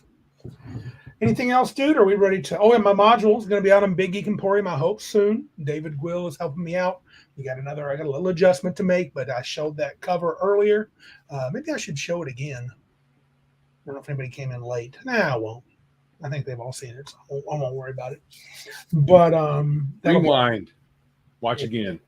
Yeah. If you'd like to support us on our show, please like, subscribe, and share. I assume you're done, right, Joe? You're ready to. I'm done. I'm good. Share us where you're listening. If you're in the show, we're on the socials and video and podcast and all that good stuff. PayPal, Streamlabs, Ko-Fi, and Patreon. You can give us money, and you can do Rumble rants. Thank you again to DeathDog13. He's done that a couple of times. We most appreciate that a lot. Our website is bigasgeekaspodcast.com. Our email is thegeeks@bigasgeekaspodcast.com. And, of course, Big Geek Emporium at biggeekemporium.com. Iron Man just bought his badge. Oh, don't we have a free one to give away? We got a free badge to give away. Bruce gave us money, remember? Oh, yeah. Dude. We Yeah. need to do a badge giveaway. We need to do a badge giveaway. So that's going to be coming, folks. We're doing a badge giveaway. Our man just got his. Dude, it's happening. I think it's going to happen. It's going to happen. That's 5. 15 to go. Just wait. Well, we got our friends, too. I'm going to light a fire into their butts. We got several folks need to buy some. So handful have, a handful haven't. So, and I'm going to need their help running games. So I want to make sure we got enough games for everybody. We should have a plethora, which is an excellent word, by the way. I do like the word plethora. It would be great if some of our Rumble folks would make it. That would be super cool. Thank you again to Death Dog, as I said. Anything else, dude? Or are we going to book out of here? I believe it's time to get the H out of here. Get the H out of here. Well, thanks, everybody. You have a good night. This is Randy. And this is Joe. And remember, they can't be big like us, then be geeks like us.